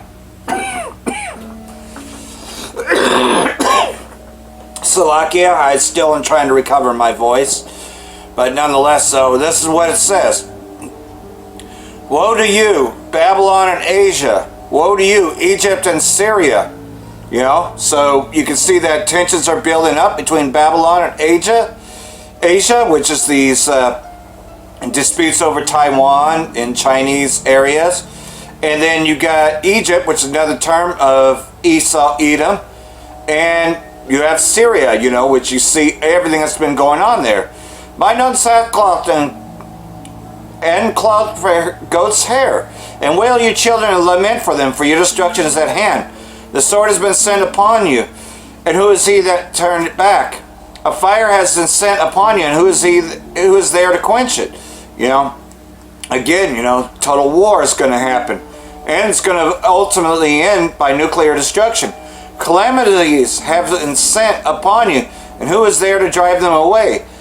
Can one drive off a hungry lion in the forest, or quench a fire in the stubble once it had started to burn? Can one turn back an arrow shot by a strong archer, which is better known as a missile silo? The Most High Yahweh sends calamities, and who will drive them away? Fire will go forth from his wrath, and who is there to quench it? You know, so these nuclear missiles are going to make their target. He will flash lightning, and who will not be afraid? He will thunder, and who will not be terrified? You know, you're seeing all these storm surges and, you know, mudslides, all kinds of things happening. The Most High will threaten, and who will not be utterly shattered at his presence?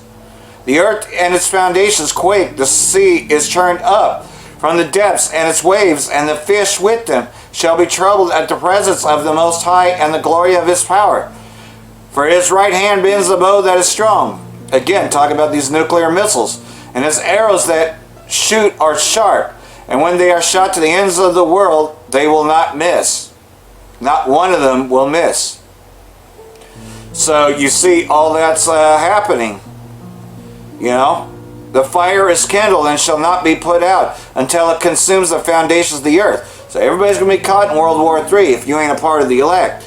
Just as an arrow shot by a mighty archer does not return, so the calamities that are sent upon the earth shall not return. Alas for me, who will deliver me in those days? So if you ain't got the hope of the Most High, you're fucked, basically. And even we, the elect, we're going to be scarcely saved out of this. It's going to seem like we died and we got caught in the judgment too. I've seen that in my visions, and others have seen it too. So, indeed, that's what's about to take place. So I hope all this has been edifying. Like everything else, though, we're going to keep on hastening to the coming of the day of Yahweh Ba'Hashem, Yahweh Shai. And pray that my voice get better, you know. I'm doing everything I can to rest it, which is why I've been doing a lot of these re-loops until I can get my voice back, so that way I can go back on the streets and teach. For that, I want to say Braka the Yahweh, Braka the Yahweh Shai, Ba'Hashem Rakakadash, Wa Abab Babal. And Braka Thum Jehovah elect. Shalom. Hey, shalom, shalom. All praises, honor, glory goes to Yahweh. Ba'Hashem Yahweh Shai, Ba'Hashem Rakakadash. Double honors. The apostles and elders of Great Millstone. Peace and blessings to you, fellow brothers. Pushing out this word of true sincerity. Alright, your brother Kana coming back at you with another lesson to the spirit and power of Yahweh. Ba'Hashem Yahweh Shai, Ba'Hashem Rakakadash. And this lesson I want to speak about the corruption of the great whore, or how the whore that has corrupted the whole earth is going to be judged.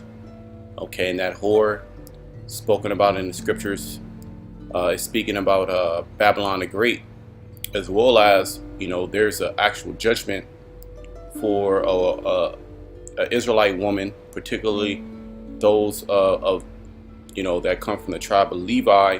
If they were to play the harlot, we might get that. I believe I might have to get it again, but yeah, you play the harlot, a woman, you know, from, you know, as a priest's daughter, they would have to be burnt with fire. And that's essentially what America, Babylon the Great, what's going to happen to America, Babylon the Great. It's going to get burnt with fire. Okay, thermonuclear fire, as well as fire from the chariots. Now I want to go into Genesis the 6th chapter, but before that, let's read Luke 17 and 26. Okay, Luke 17 and 26. And as it was in the days of Noah, so shall it be also in the days of the Son of Man. This is speaking about now. Now, let's go actually to, we're going to come back here, but actually let's go to the days of Noah, or when, you know, the story of Noah was written in the scriptures, and we all know about that. We all know about the flood, you know, which, you know, people know about these things, but that doesn't mean that they necessarily believe these things. We believe these things, and we know these things to be true, and these things are set up for examples. Okay, set up for examples, okay, and learning, okay, in the last days. And there was an example on the earth when the Most High was very upset at the inhabitants of the earth because of corruption. Okay, and we're living in that very same time right now, as we just read in Luke 17, and we're going to go back there. Let's read this. Let's go to Genesis 6 and 9. These are the generations of Noah. Noah was a just man and perfect in his generations. Now Noah Noah is now a representation of the elect. Okay, Noah will be in, a symbolism for the elect now, because now we're building a spiritual ark. Okay, not a physical ark. As in the days of Noah, there was a physical ark built. So Noah and his 3 children and their wives, Noah, Shem, Ham, and Japheth, and their wives will be delivered. Okay, and that's a representation of the elect and their children and their women being delivered. So the elect, in the eyes of the Most High, they are just and upright and perfect. And Noah begot 3 sons, Shem, Ham, and Japheth, which the Israelites come from the direct lineage of Shem, as well as many nations. Okay, the Elamites, they come from Shem. The Moabites, the Ammonites, they come from Shem. Esau also comes from Shem, but within Shem there was a chosen line. Okay, Abraham, Isaac, and Jacob. The earth also was corrupt before the Most High, and this lesson is really going into how, the corruption that Babylon the Great has spread forth throughout the whole planet Earth. And this is what we have. We have a corrupt world right now. We have a world where everybody is confused. You have the wicked, which are in rulership, and their mouths are as swords. Their mouths are as poison from a poisonous animal, from a snake. When they'll bite you, and that poison has pretty much filled up the whole earth. Now everything is all messed up. Okay, the woman is completely out of order. The man is completely out of order. Children are completely out of order. Nobody respects marriage. Nobody respects, your rights. All right, everybody is confused. Nobody knows what's going on. People are eating fake food. I mean, we can go on and on of how corrupt this place is, as well as, we're going to read it, the violence. Okay, the earth also was corrupt before the Most High, and the earth was filled with violence. Okay, violence is if it was back then, how much more now? When there's way more people, congested together. There's way more people are connected together, through social media, the internet, through being in these these closed together, these closed in cities. So if this was happening back then during the time of Noah, how much more now? Okay, murder is at an all-time high. People kill each other over absolutely nothing. Okay, especially you Israelites, you'll kill each other over beef, a block, a color. Esau, he'll if you don't give him what he wants, he'll just bomb you. So a lot of people are dying. A lot of violence is in the earth. And the Most High looked upon the earth, and behold, it was corrupt. See that? Now let's look at this word corrupt. And I just typed in the word corrupt. Earlier today, I was going to go into the lesson earlier. Shakath. It means to destroy. See that? People's minds are being destroyed. Okay, bodies are being destroyed. They're destroying their own bodies. They got tattoos. They got piercings in all different types of areas. Laying down with unclean flesh, eating of unclean flesh. Being just a freak. Laying down with animals, laying down with children. Just totally destroying their temple, as well as destroying the earth. To destroy, corrupt, go to ruin, decay. And this is basically what's happening right now. The decay of the earth, as well as the decay of morality, morals, which true morals actually go back to the scriptures. Okay, knowing right from wrong. In this society, wrong is looked at as being right, and right is looked at as being wrong. And if you are a righteous man, or try to follow the righteous laws, statutes, commandments in this society, you're a prey. You're actually looked at as crazy. You're looked at as being corruptible. You're looked at as being in that negative light. Why? It's because we're in a backward society. When there's all type of murders going on, there's all type of, unjust laws being implemented, unjust rulerships, unjust judgments, excuse me. Okay, people getting locked up for the smallest of crimes, but the biggest of crimes, they're a slap on the wrist, especially if you come from a certain nation. Be marred, be spoiled, be corrupted, be corrupt, be injured, be ruined, be rotted. And if the world was, if you were to compare the world to a fruit, the fruit will be rotten. This will be a rotten. The earth will be a rotten fruit under the governance of Esau, Edom. Okay, the Edomites.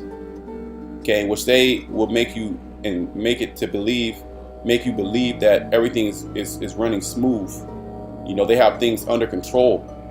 When there's large groups of people from all demographics are committing suicide. Okay, they have debilitating anxiety, debilitating depression, or even low-grade anxiety, low-grade depression. That is spiking up, depression and anxiety to where you're still able to do certain things, but the quality of life is greatly diminished. Okay, and it's only increasing even more as this damn devil, this destroyer, destroys the earth more and more as he tries to gain control of the earth, gain control of your mind, your body, your soul, your spirit. You see that? Down here it says to spoil, to ruin, destroy, to pervert, corrupt, morally. See that? Even up here, deal corruptly, morally. So not only physically, but morally, this place is corrupt. Let's look at this word moral or morally. We're just going to look it up in a dictionary. Morally. With reference to the principles of right and wrong behavior. There you go. Let's read it again. With reference to the principles of right and wrong behavior. In this society, good is bad and bad is good. You can read the Isaiah, the 5th chapter. Woe to them that call evil good and good evil. Okay. For example, homosexuality. That's looked at as being good. It's looked at as being okay. Transgenderism. That's looked at as being okay. It's not. There's nothing wrong with that. Okay. Eating, pork, shrimp, lobster. These things are looked at as it's just food. What's wrong with that? Why are you upset that people are eating these foods? It's just food. They taste good. That's in these people's mind. Or you think God would care if you would eat certain foods like that? Yeah, he does care because he created certain animals to do certain things. He didn't create all animals to be eaten. Okay? There's certain stipulations. There's certain things that you have to do that would, that are not only beneficial to your spirit, but also the spirit of the earth. Okay, and your neighbor. But in this society, morals is turned upside down. Okay, wrong behavior is looked at as good behavior. Okay, everybody wants to be a bad girl or a bad boy. Violence is glorified. Video games, what's it called? Rap videos, music videos, the movies. Shit, your average movie, at least 1,000 people die from gunshots. You have somebody that just shoot. They'll shoot their whole way through the movie. People dropping dead their whole way through the movie, fighting them, stabbing them. That's looked at that's looked at as that's put in a glorification state. That's glorified. Death, violence. Okay. In a way that is considered right according to the code of behavior of a particular society. And Esau, he's that vile man. Okay, he's that corruptible man, in which the code of behavior is totally is turned upside down. Right? Let's go back to that scripture. And we're in that time. Let's read this again, and we're going to jump to Luke 17 again. And it reads, Genesis 6:13, and the Most High said unto Noah, the end of all flesh is come before me. The earth is filled with violence through them. See that? And behold, I will destroy them with the earth. Let's read 12 again and go down. And the Most High looked upon the earth, and behold, it was corrupt. So we understand what the word corrupt means. For all flesh had corrupted his way upon the earth. That's right. You had all type of, laws being broken. Okay, of the law of marriage being broken. Okay, the dietary law being broken. The social laws being broken. Okay, agricultural laws being broken. Okay, theft, murder, dishonoring of parents, worshiping of gods, worshiping of idols, witchcraft. Witchcraft is a big one. I was watching a video earlier. It was on World Star, and I believe it was on World Star. Could have just been on YouTube, where it was a video. It was a video of a chick. It sounded like she could have been Latin, basically showing you, about how you can cast certain spells on your man if he's cheating on you. I think it could have been on YouTube actually. They have the where you can just watch little clips, almost like an Instagram, little short clips. I think it could have been that. It could have been World Star. Nevertheless, there was a quick video of a chick. She had an altar of a penis made out of something. I don't know. It's weird. Then she had spikes coming out of it, and then she poured a substance on top of it. Had some candles in the background. And there was a picture of like a witch curses book. So the Most High said you should not suffer a witch to live. A witch is supposed to be burnt with fire. Okay, but in this society, witchcraft, that's literally not looked down upon. Doing spells and seances. See that? And the Most High looked upon the earth, and behold, it was corrupt. For all flesh had corrupted his way upon the earth. And the Most High said to Noah, the end of all flesh is come before me, for the earth is filled with violence through them, and the earth is increasingly more violent than it was back then. And behold, I will destroy them with the earth. Well, under the rulership of Esau, Edom, you have wars where tens of millions of people died. Okay, tens of millions of people died, okay, in these world wars. So, give me a second. So let's read this. This is Luke 17:26. And as it was in the days of Noah, so shall it be also in the days of the Son of Man. So let's get some more understanding on how it was in the days of Noah. Because the Most High, he spoke to Noah and told him, hey, look, hey, I'm about to destroy everybody. Okay? And we know that there was only 8 people that survived, and that's symbolic of the elect.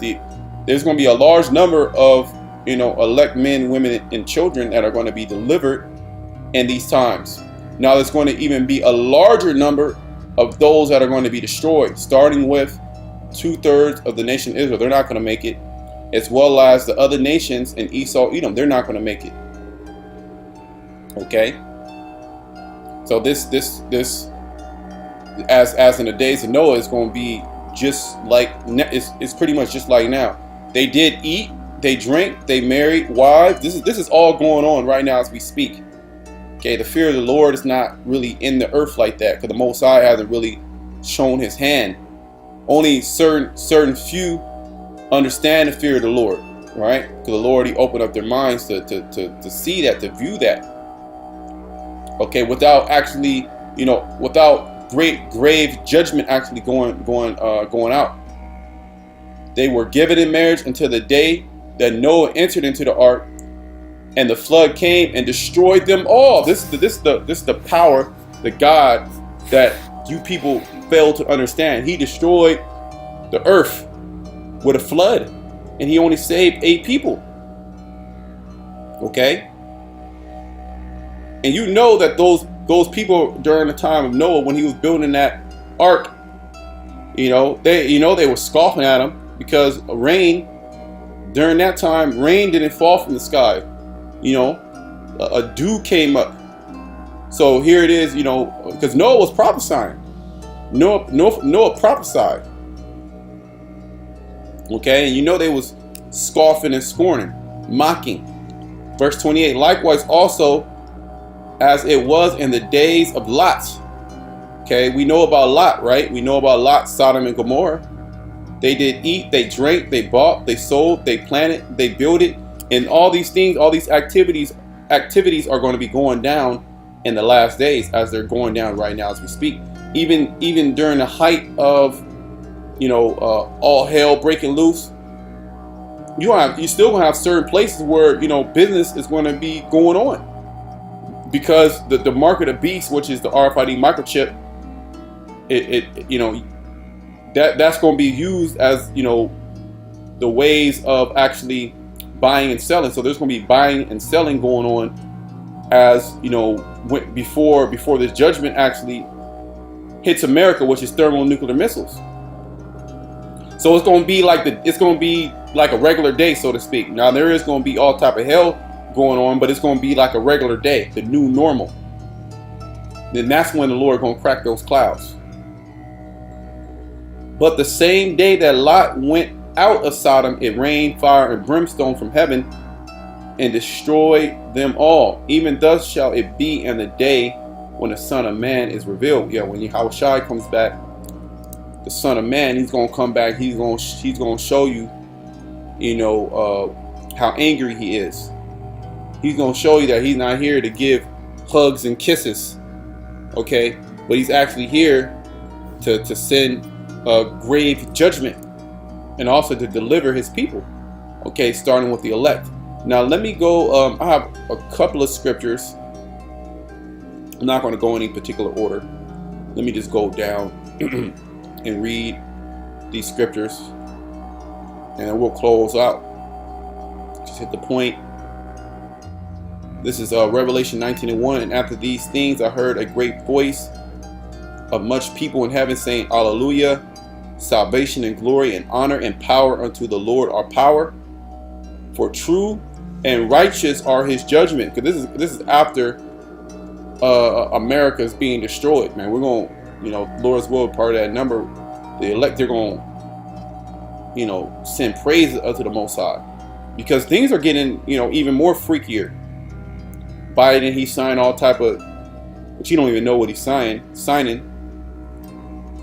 He could just be controlled, which he is controlled. I'm just making fun, but he could be controlled by, with a microchip. You got to watch the movie The Manchurian Candidate. He got dementia. He don't know what the hell is going on. But that's the leader. That's the so-called leader of the free world. And what is he all about? He's all about transgender rights. Like they call Obama the first gay president. Well, Biden, he would have to be the first tranny president. For he has judged, let me read that again. For true and righteous are his judgments, for he has judged the great whore. Yeah, the great whore, which the majority of the women in America have taken on, the energy of Babylon, the great whore. Okay, say that I'm wrong. And that philosophy is all around the world, especially when it comes to our women. If you go down to Colombia, the majority of those women is fine. There's some fine ass women too. The majority of them, because of circumstance, what do they have to do? They have to sell their bodies. Okay, as well as it's glorified. Okay, starting with Babylon the Great. See that? So the Lord, he's gonna judge this whore. It says, for true and righteous are his judgments, for he has judged the great whore. This is the great whore, which did corrupt. See that? Which did corrupt the earth with her fornication, and has avenged the blood of his servants at her hands. because the blood of the servants is speaking about the Israelites, starting with the prophets. Okay, the prophets' blood have been spilled. It's gonna. You have certain brothers gonna be martyrs, and then also, you know, we all went into captivity. You know, when Esau came over here hundreds of years ago, we were here also. You know, or you were being brought over here. Okay, so our blood has been spilt. You know, and we came back. When we come back, you know, every third or fourth generation. Okay, look how much blood of this man has spilt of our people. So the Lord is going to judge this great whore, which it says which corrupted, which did corrupt the earth with her fornication, yeah, her wine, her philosophy, like women's rights, homosexual rights, okay, rights for children to come against their parents, okay, so-called bringing everybody together, bringing all these dark philosophies together and blinking in it like it's or portraying like it's light, like these are great things. You know, Christianity is nothing but a disguise for pedophilia and worshiping of idols, worshiping of Serapis Christus. Okay, you can be a witch. Okay, you can just be a hunter. You can just go around hunting, killing animals, not even for their meat, but for their just to do it as a sport. Right? You can destroy your body with body piercings and tattoos. You can shave your head bald. You can have no beard. The woman can change into a man.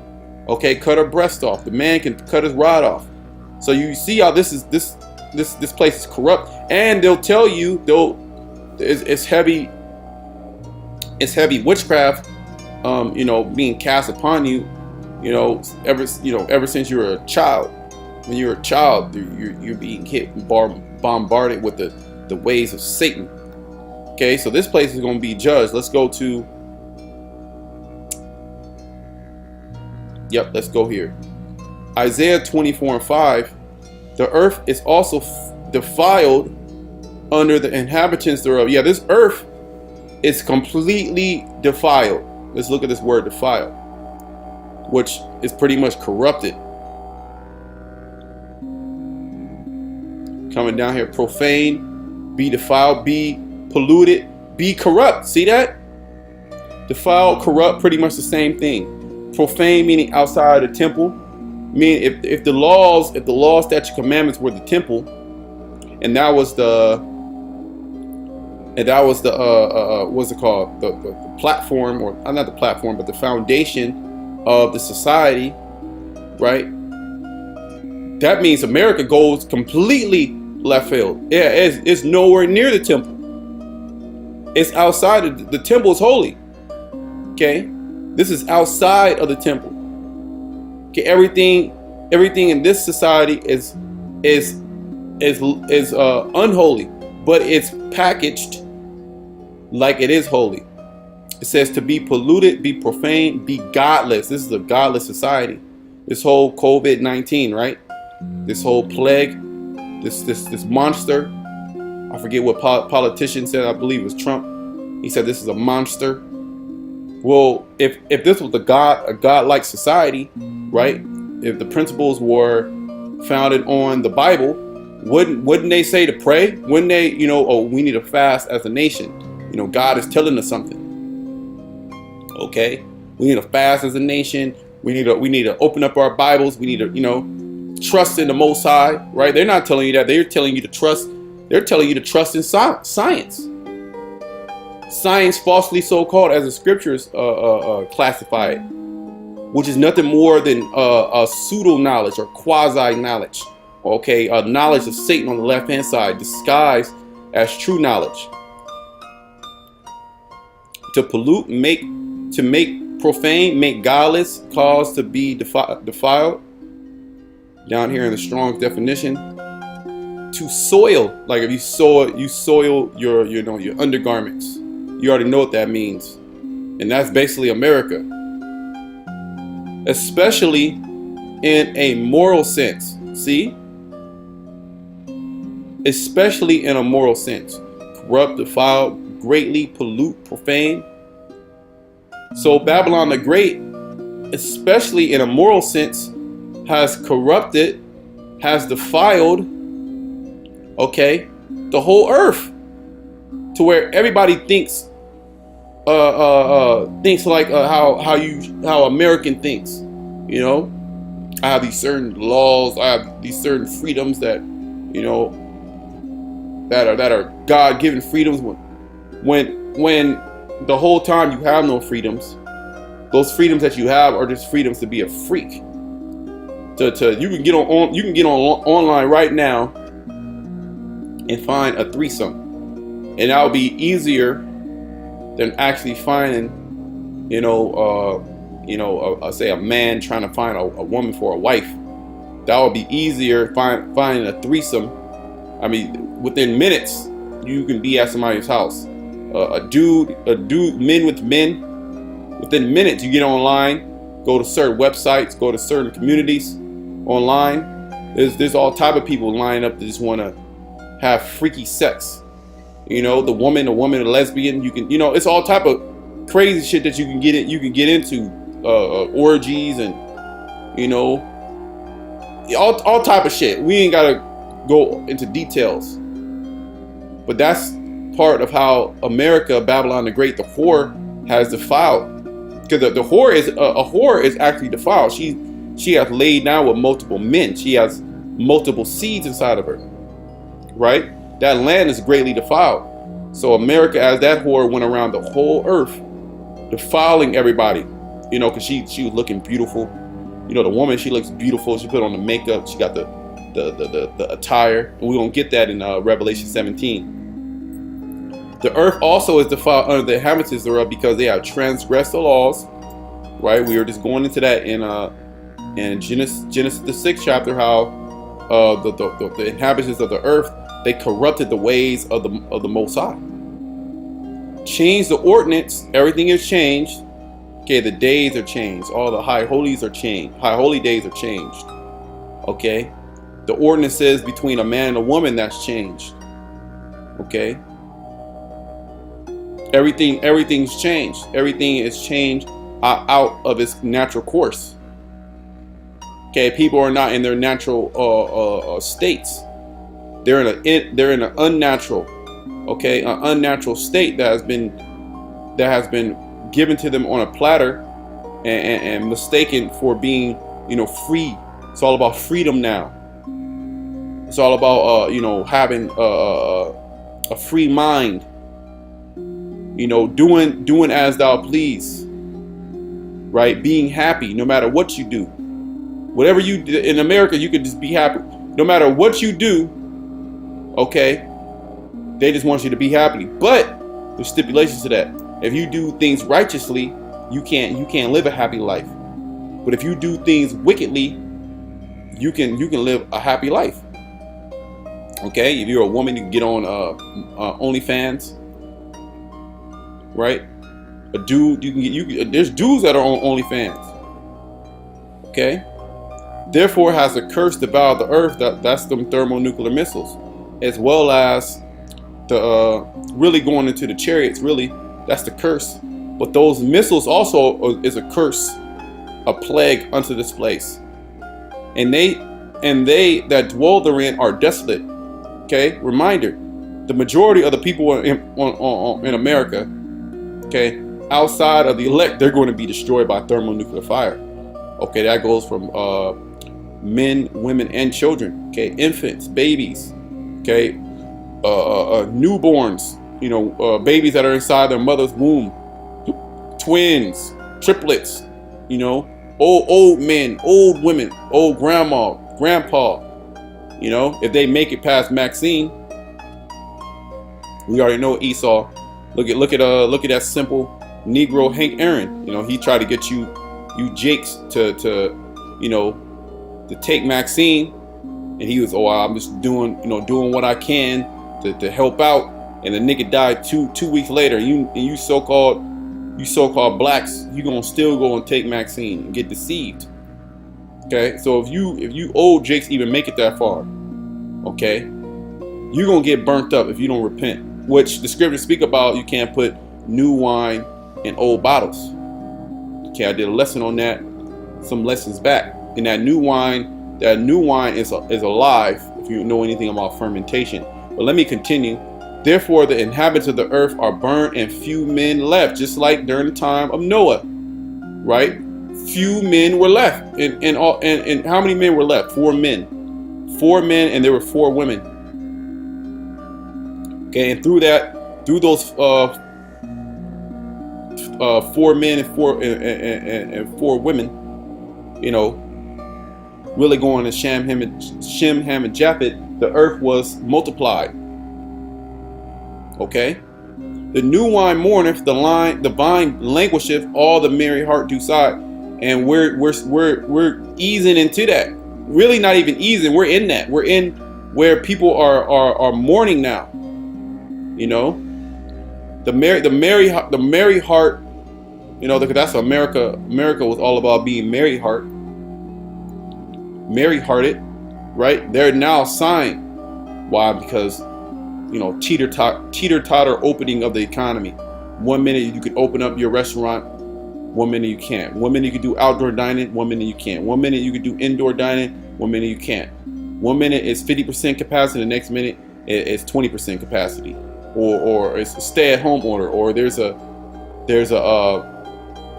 what's it called, curfew, so to speak. California just opened up their curfew, and that was all to destroy the economy. Okay, the mirth of the tabrets ceaseth, the noise of them that rejoice endeth, the joy of the harp ceaseth. It's going to come a point in the very near future in which nobody's going to be feeling good. Nobody's going to get those hit of endorphins.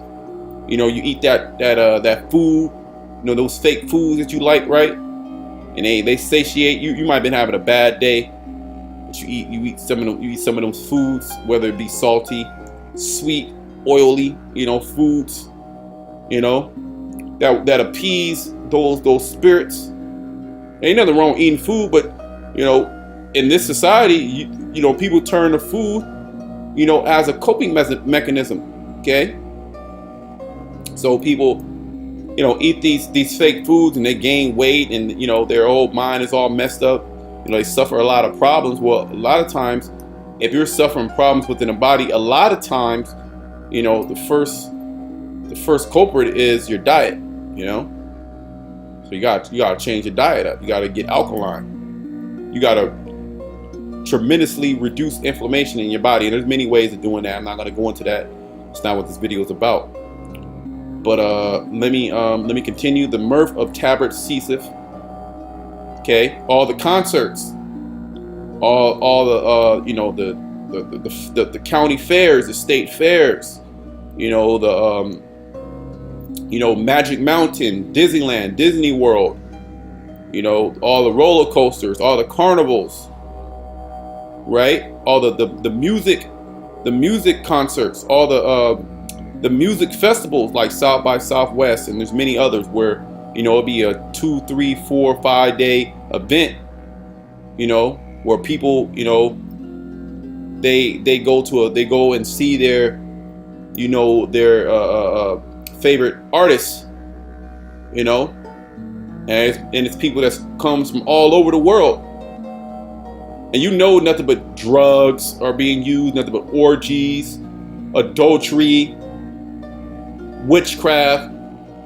It's all up in those type of activities. Okay, going to the clubs. The clubs are still open in certain parts of the United States, but you know, in a lot of different parts, those things are being closed. And if wherever they're at, they're open, they're going to be closed.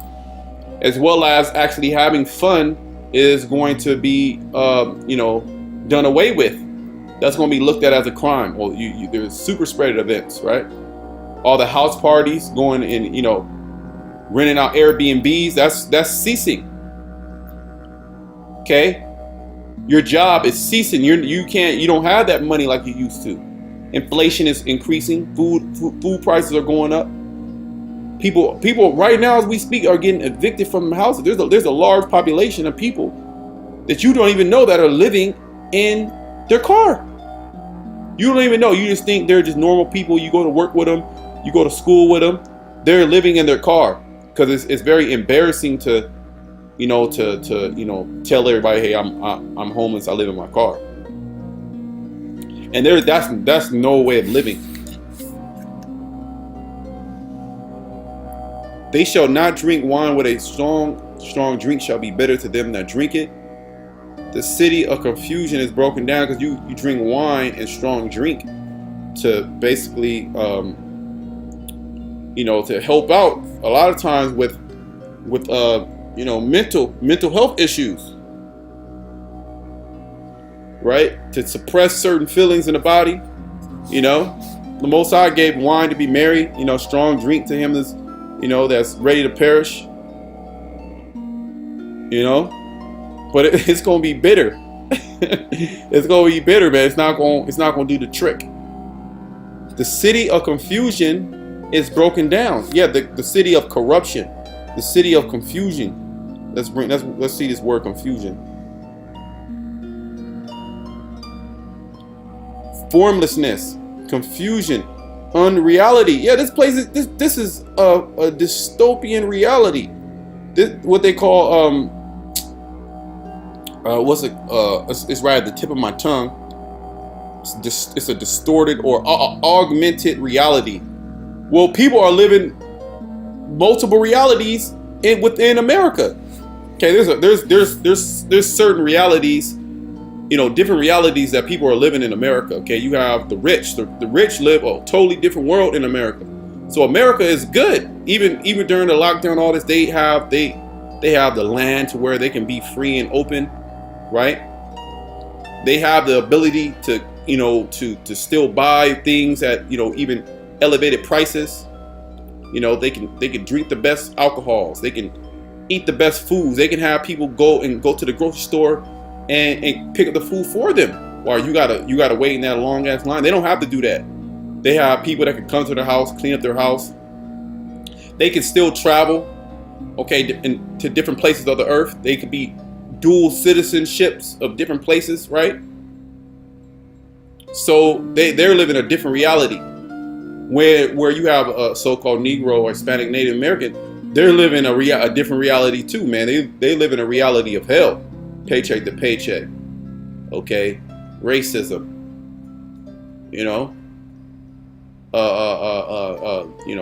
Just confusion within the household, and all other type of curses that are coming against our people, right? But to the world, they try to paint the picture like this is the greatest place on the earth. Well, why are you mad? You can do whatever you want. You can be whatever you want. Just hard work. Well, that's not the case. Emptiness, because this place is full. It's full of dead man's bones. It looks clean on the outside, but even now it doesn't even look clean. America's done. It's a dump. On the way to camp, I ride the BART, and I just see homeless encampments all the way going into San Francisco. Formlessness, nothingness, empty space, that which is empty or unreal, of idols, a wasteland, wilderness, place of chaos. Look at that. Look at that. This is a place of chaos. We can just roll with that definition. A place of chaos. Because everything is completely out of order. The way that people's minds are, the way that people's minds think is a chaotic way of thinking. Everything is turned upside down. Everything is not what it seems. Okay, everything is a sleight of hand because this society was created and built upon witchcraft. It was created and built upon blood, okay, and lies and robbery, as the scriptures say. Okay. The city of confusion, or the city of, what does the word say again? Let's read it again. Chaos. Isn't that America? It's complete and utter chaos. Look at the political system. that is complete and order. It's out of orderness, chaos. The city of confusion or the city of chaos is broken down. Yeah, this place is being broken down as we speak. So much so that the inhabitants of this place, they don't even see that it's coming. Now you do have certain people that the watchers, right? Certain people in finance and politics that see the storm coming, right? Certain insiders and see the inevitable decline of America. And what are they doing? They're putting their money into hard assets. They're buying gold. They're buying silver. Okay, they're buying Bitcoin. They're moving their money. You know, they're going to different places in the world to be able to live. You know, they're pretty much getting out of America. Okay, give me 1 second.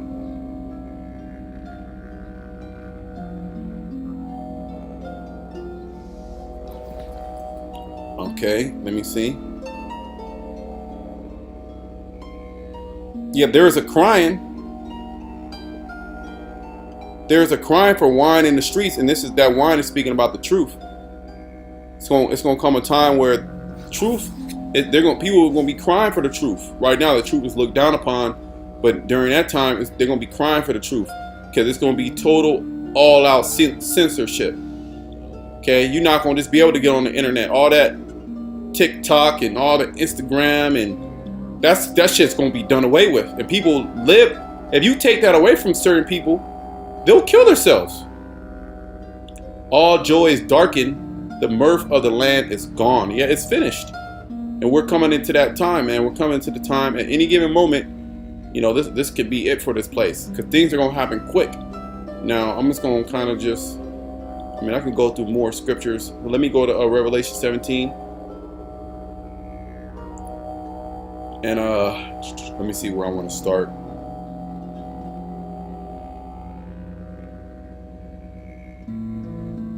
Yep. Let me just start at the top. We'll read down. Revelation 17:1. And there came one of the 7 angels which had the 7 vials and talked with me, saying, Come hither, I will show thee the judgment of the great whore that sitteth upon many waters. Okay, remember this place is going to receive a judgment. The Most High is not going to allow this place, America, to continue on forever. Look how much look what's going on, man. Look how much unjust things are going on. Look how much death and destruction, corruption is going on. The political or the judicial system, the judicial system is completely corrupted with corrupted laws. Okay, the very fact of how America, Babylon the Great, was set up, it was set up by blood, man. You can't, like, these people are totally out of their minds. You can't establish a city on murder. You actually murdered a whole race of people. Okay, and then you enslave a whole race of people, and now you have Babylon the Great. Okay, now everybody forgot about that, but you can't create a good system on bad principles. Okay, so the angel is showing John the Revelator the great judgment that's going to come to the whore. Okay, with whom the kings of the earth have committed fornication. See that? So the whole earth was defiled under the inhabitants, because the whore, Babylon the Great, went around the whole earth, and all the kings, all these nations, they committed fornication with her. They laid down with her in the bed. Okay, knowing that she was a whore. Now they're burnt. See that? Now their economy is crashing. Now they gotta vaccinate their whole, everything's messed up. People's minds are messed up. The people are coming against the government. The inhabitants of the earth have been made drunk with the wine of her fornication. So Babylon went around the whole world giving everybody this wine, which is nothing but a philosophy. Okay, everybody, we're gonna pull people out of poverty. Okay, We're going to pull people out of poverty by giving them education, okay, and then giving them a factory job. See, look, they're making money now, but the whole time the quality of life is completely hell. They can't grow their own food. They can't, you know, have their own, you know, land, you know, because they got to come into the cities, and, you know, now they're renting. Now the woman, she's been taught that she needs to, you know, work hard to get educated so she can become happy. Now she don't even want to get with a dude because it's going to pull away from her goals of, you know, being a lawyer or being, you know, a businesswoman. So the whole world has bought onto that, and everybody's unhappy. There's a lot of people that they can't even, you know, find a spouse in these different countries because of the wine of a fornication. Okay, they've all fornicated with the whore. So he carried me in a spirit into the wilderness, and I saw a woman. That woman is speaking about America. Sit upon a scarlet, which is red. Okay, a derivative of red colored beast. Now that beast is also interchangeable with the dragon, which is the power structure, okay, of the Edomites, which is NATO in the EU. And America sits upon that beast. It's in control of that beast. All those beast nations, they gave power to the woman, to America. Okay? Full of names of blasphemy, having 7 heads and 10 horns. Those are the, you know, those nations coming back that were, you know, during the Roman Empire, which created that power structure of the Roman Empire, which that's why these other nations couldn't come against the beast. How they all marveled at the beast. You know, the beast, you know, brought fire, made fire come down from heaven. Who can make war with the beast? Right? That's America, NATO, and the EU. These conglomerate Edomite nations. Okay? And the Lord's breaking that up too. They're all going to turn against the whore. Okay? Because you can only be a whore for so long until that judgment comes. And the woman was arrayed in purple and in scarlet color. Okay, purple is a color of royalty. Right? So that woman, America, was in that opulent like state. Okay, the majority of people here in America, they're, you know, they could eat every day. You know, they have somewhere to stay. Now that's not so much true now because this place is crumbling, right? But give me a second. Let me just read that again. And a woman was arrayed in purple and scarlet cover and decked with gold and precious stones and pearls, having a golden cup in her hand, full of abominations filled with her fornication. You know, so on the outside, you know, this place looks opulent. It looks, you know, precious. It has the gold and the precious stones and the pearls, you know. But really on the inside, okay, when you wipe that filth away, you see all the abominations. You see all the fornication. Okay? When the Lord, He opens up your mind, you see all the blasphemies. Okay? America says one thing, but really it's about something else. It's about rape, robbery, and murder. They say it's all about inclusion. It's all about equity. It's all about fairness. It's all about, you know, happiness, the pursuit of happiness. When really that's not the case. That's a different reality, okay, for you so-called Black, Hispanic, Native Americans. Maybe for Esau, Edom, and the other nations, that's probably a reality, distorted still. But I would say that's more of a reality for the other nations. But for you so-called Black, Hispanic, and Native American, that's not the reality. The reality is, okay, you are on the bottom. There's a class system, okay? And you are the bottom of the barrel. And upon her forehead was the name written mystery. Okay, because this is a mystery unless the Spirit of the Lord is upon you to be able to understand these things. Okay? Mystery Babylon the Great, the mother of harlots and abominations of the earth. With all these all the hell that's going on around the earth, and we could play video upon video, countless video, and we could just go into how, you know, everything is abominable. Okay, everything's abominable. All we got to do is go on YouTube. Just go on YouTube. Damn near every video is an abomination. We can point out an abomination in damn near every video. Okay, and the only ones speaking out against this are the prophets. Now the prophets are hated. Or so be it. Okay, so be it.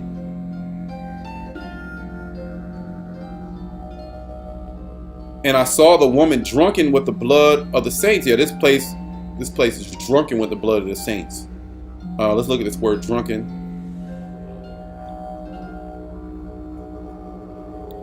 Yep, we went into this in camp the other day. Strong's G 3184. Methuel. Now, it's not talking about to be physically drunken. It says metaphorically of one who has shed blood or murdered profusely. Okay, let's look at this word profusely. Profusely. To a great degree, in large amount. See that? So really, this place is talking about freedom, you know, equity, inclusion, pursuit of happiness. Nah, that's not the case. The case is profusely a murdering of the Israelites. Okay, the black, Hispanic, Native American. I mean, hundreds of millions of Israelites have died and shed their blood. Okay, for America. Okay, as America was getting established, and you're still looked at as the enemy of the state. Okay, so there's a different reality. So let's go back. This whore, America, is actually really drunken off the blood of the saints, which are the Israelites. And I saw the woman drunken with the blood of the saints and with the blood of martyrs of Yahushua. And when I saw her, I wondered with great admiration. And the angel said unto me, yeah, because John, you put yourself in that, in a situation. Over 2,000 years ago, and then he sees this great whore come up, and he's like, man, whoa, what is this? 2,000 years in the future, and he's seeing all these things. Those are heavy visions. So he wondered at the beast. Let's look at this word wonder, and let's look at that word admiration. Strong's G 2296. Thalmazo.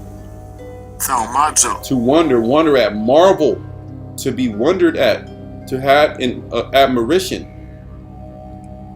I want to look at this. Let's look at it in a different way.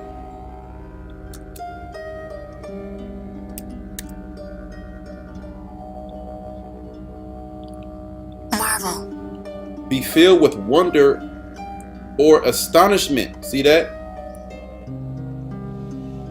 Similar word is be amazed. To be filled with amazement, be astonished, be surprised, to stare, to gape, to goggle. So John was in that, our forefather John was in that state as he was looking at this whore, at this woman. Okay? Which is America. That's the breakdown. Because America fits all these qualities.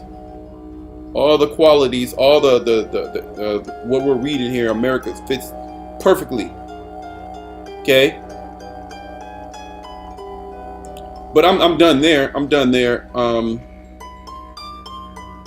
Let me see. Yeah, I'm done there. Let's go here. Isaiah 19 and 14. The Lord has mingled a perverse, or corrupt. You can say corrupt also, because the word perverse and corrupt is pretty much the same thing. The Lord has mingled a perverse spirit in the midst thereof. And they have caused Egypt. Egypt is speaking about what? What is Egypt speaking about? You brothers should know. You sisters should know. Egypt is speaking about America. Okay, many scriptures on that. You can go to Revelation 11 and 8. Okay, because remember, all our past captivities have some resemblance of the captivity that we are in right now under Babylon the Great. Okay, that's why Babylon the Great is called Babel, which means confusion or chaos, as we read earlier, chaos. Okay, but let's look at this word perverse and we'll read that again.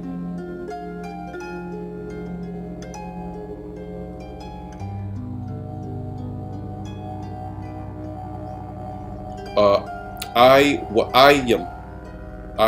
am. Okay. It just says distorting, perverting, warping. Okay. Let's look this online. Perverse. And so you're gonna tell me America is not perverse? Oh man, there's so much perversion going on. It's unbelievable. Okay. Of a person or their actions. See that? Showing a deliberate and obstinate desire to behave in a way that is unreasonable or unacceptable, often in spite of the consequences. Is that not America? Is that not the inhabitants of America?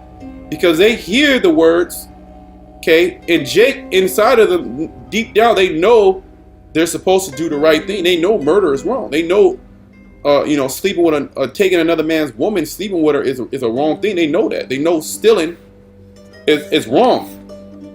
They know these things are wrong, but it says often in spite of the consequence. Let's read that again, because these people in America are deliberately demonic. Deliberately, they know that's really pushed. Being demonic is looked up upon. Being holy, being separate, having a law that you stand for, a moral law, right? Because there's the laws of America, right? You can do the laws. You can within the laws of America. You look okay. You're following the laws. But if you have a moral law that supersedes outside of America and the laws of America, a spiritual law, which that's contained in the scriptures, like if you have a certain diet, I don't eat pork, I don't eat shrimp, I don't eat certain foods, or I don't deal with women that have men, or I don't steal, I don't lie, I don't I honor the Sabbath. Man, you looked at as a bug out, straight, just like that. Okay, you're looked at as a bug out. What's wrong with this dude? Okay, because you don't want to go and participate in an orgy. Okay, and these things will arise. But if you're demonic, if you're all about the ways of Satan, oh man, you can have the best time of your life, even right now. You can pop as many mollies as you want, do as much coke as you want, much mushrooms as you want. And don't be able to rap. Don't be able to rap. And you can put as many tattoos all over your body. You can put fucking horns in your head. You could be you could be a complete freak, and that is acceptable. Well, you can actually make money. You can open up a YouTube channel. You can make a website. You can do this. You can do that. Right? Let's read that again. So you know what? All you wicked people in Babylon the Great, may the Most High destroy you. Okay? And I know you people don't like hearing that. Which, you know what? You're going to hear it regardless. Because you've never been told the truth. And the truth is, if you Israelites, if you don't repent, meaning turn back from your perversive ways, the Most High is going to destroy you. We read in Revelation, in Genesis, the 6th chapter, in the beginning, how the world was corrupt before the Most High. Okay, and what did he do? He destroyed their ass. And you know that was hell. You know that was hell, man. drowning to death, you know, not only just drowning, but getting tossed to and fro, you know, watching your family, you know, everything, you know, you're not going to be able to get on top of a tree, you know, get to higher ground. The Most High flooded everything. You wasn't in that ark. That was your ass. Okay? Of a person or their actions showing a deliberate and obstinate desire to behave in a way that is unreasonable or unacceptable. In this case, the law, statutes, commandments, they're behaving in a way that's unreasonable and unacceptable. Often in spite of the consequences. So they don't give a shit about the consequences. Okay, because in their mind, nothing's going to happen. Okay? The Lord has mingled a perverse spirit in the midst thereof. Remember, the Lord actually did this by allowing the perverse man, the corruptible man, to be in rulership, which that's all part of the story. Okay, that's part of the prophecy. That in the last days there will come up a king, okay, which is Esau, Edom. Okay, Mr. Global, got to start using that one again. Mr. Global will come up in the earth, and he will just totally corrupt and destroy everything. And the only people that will be crying out would be the hopeful elect. That will be sighing and crying for all the abominations that be done in the midst thereof. Because if you were to talk to a regular person about the things going on, you would be looked at as a weirdo. Straight, I'm gonna just be honest with you. You will be looked at as a complete and utter fucking weirdo. Excuse my language. Sometimes, hey, you curse, you know.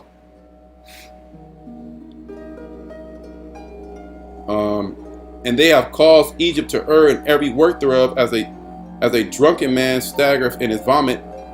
Neither shall there be any work for Egypt, which the head or tail, branch or rush may do.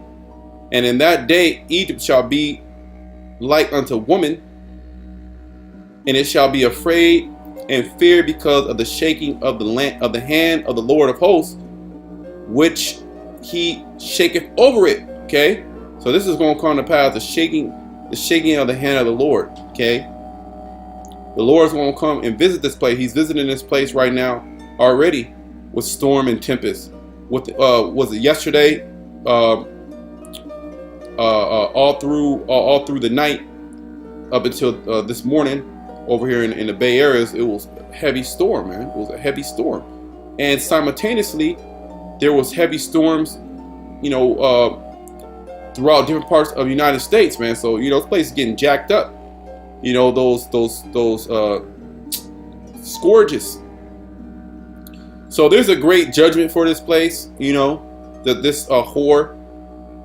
Okay, the Lord's gonna humble everybody. The Lord's gonna destroy a lot of people. Okay, and you know what?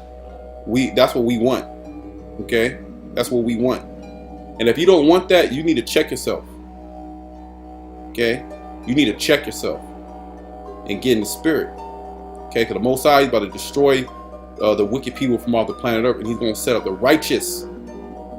Okay, everybody looks at us as you know, evil, but here it is. We want the earth to be in its power, in its strength. We want to be free. Okay, we want to be able to travel freely. We want to be able to have our own land, have our own family. You know, without the devil intervening. Okay, we want the animals to prosper.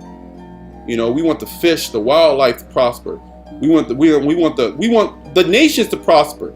We want everybody to be, you know, in their rightful place, their rightful order as the Most High set them up to be.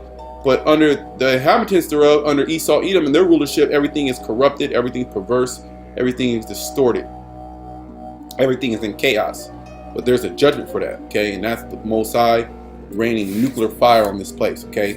And then setting up the true righteous judges on the earth. Until next time, shalom to the elect.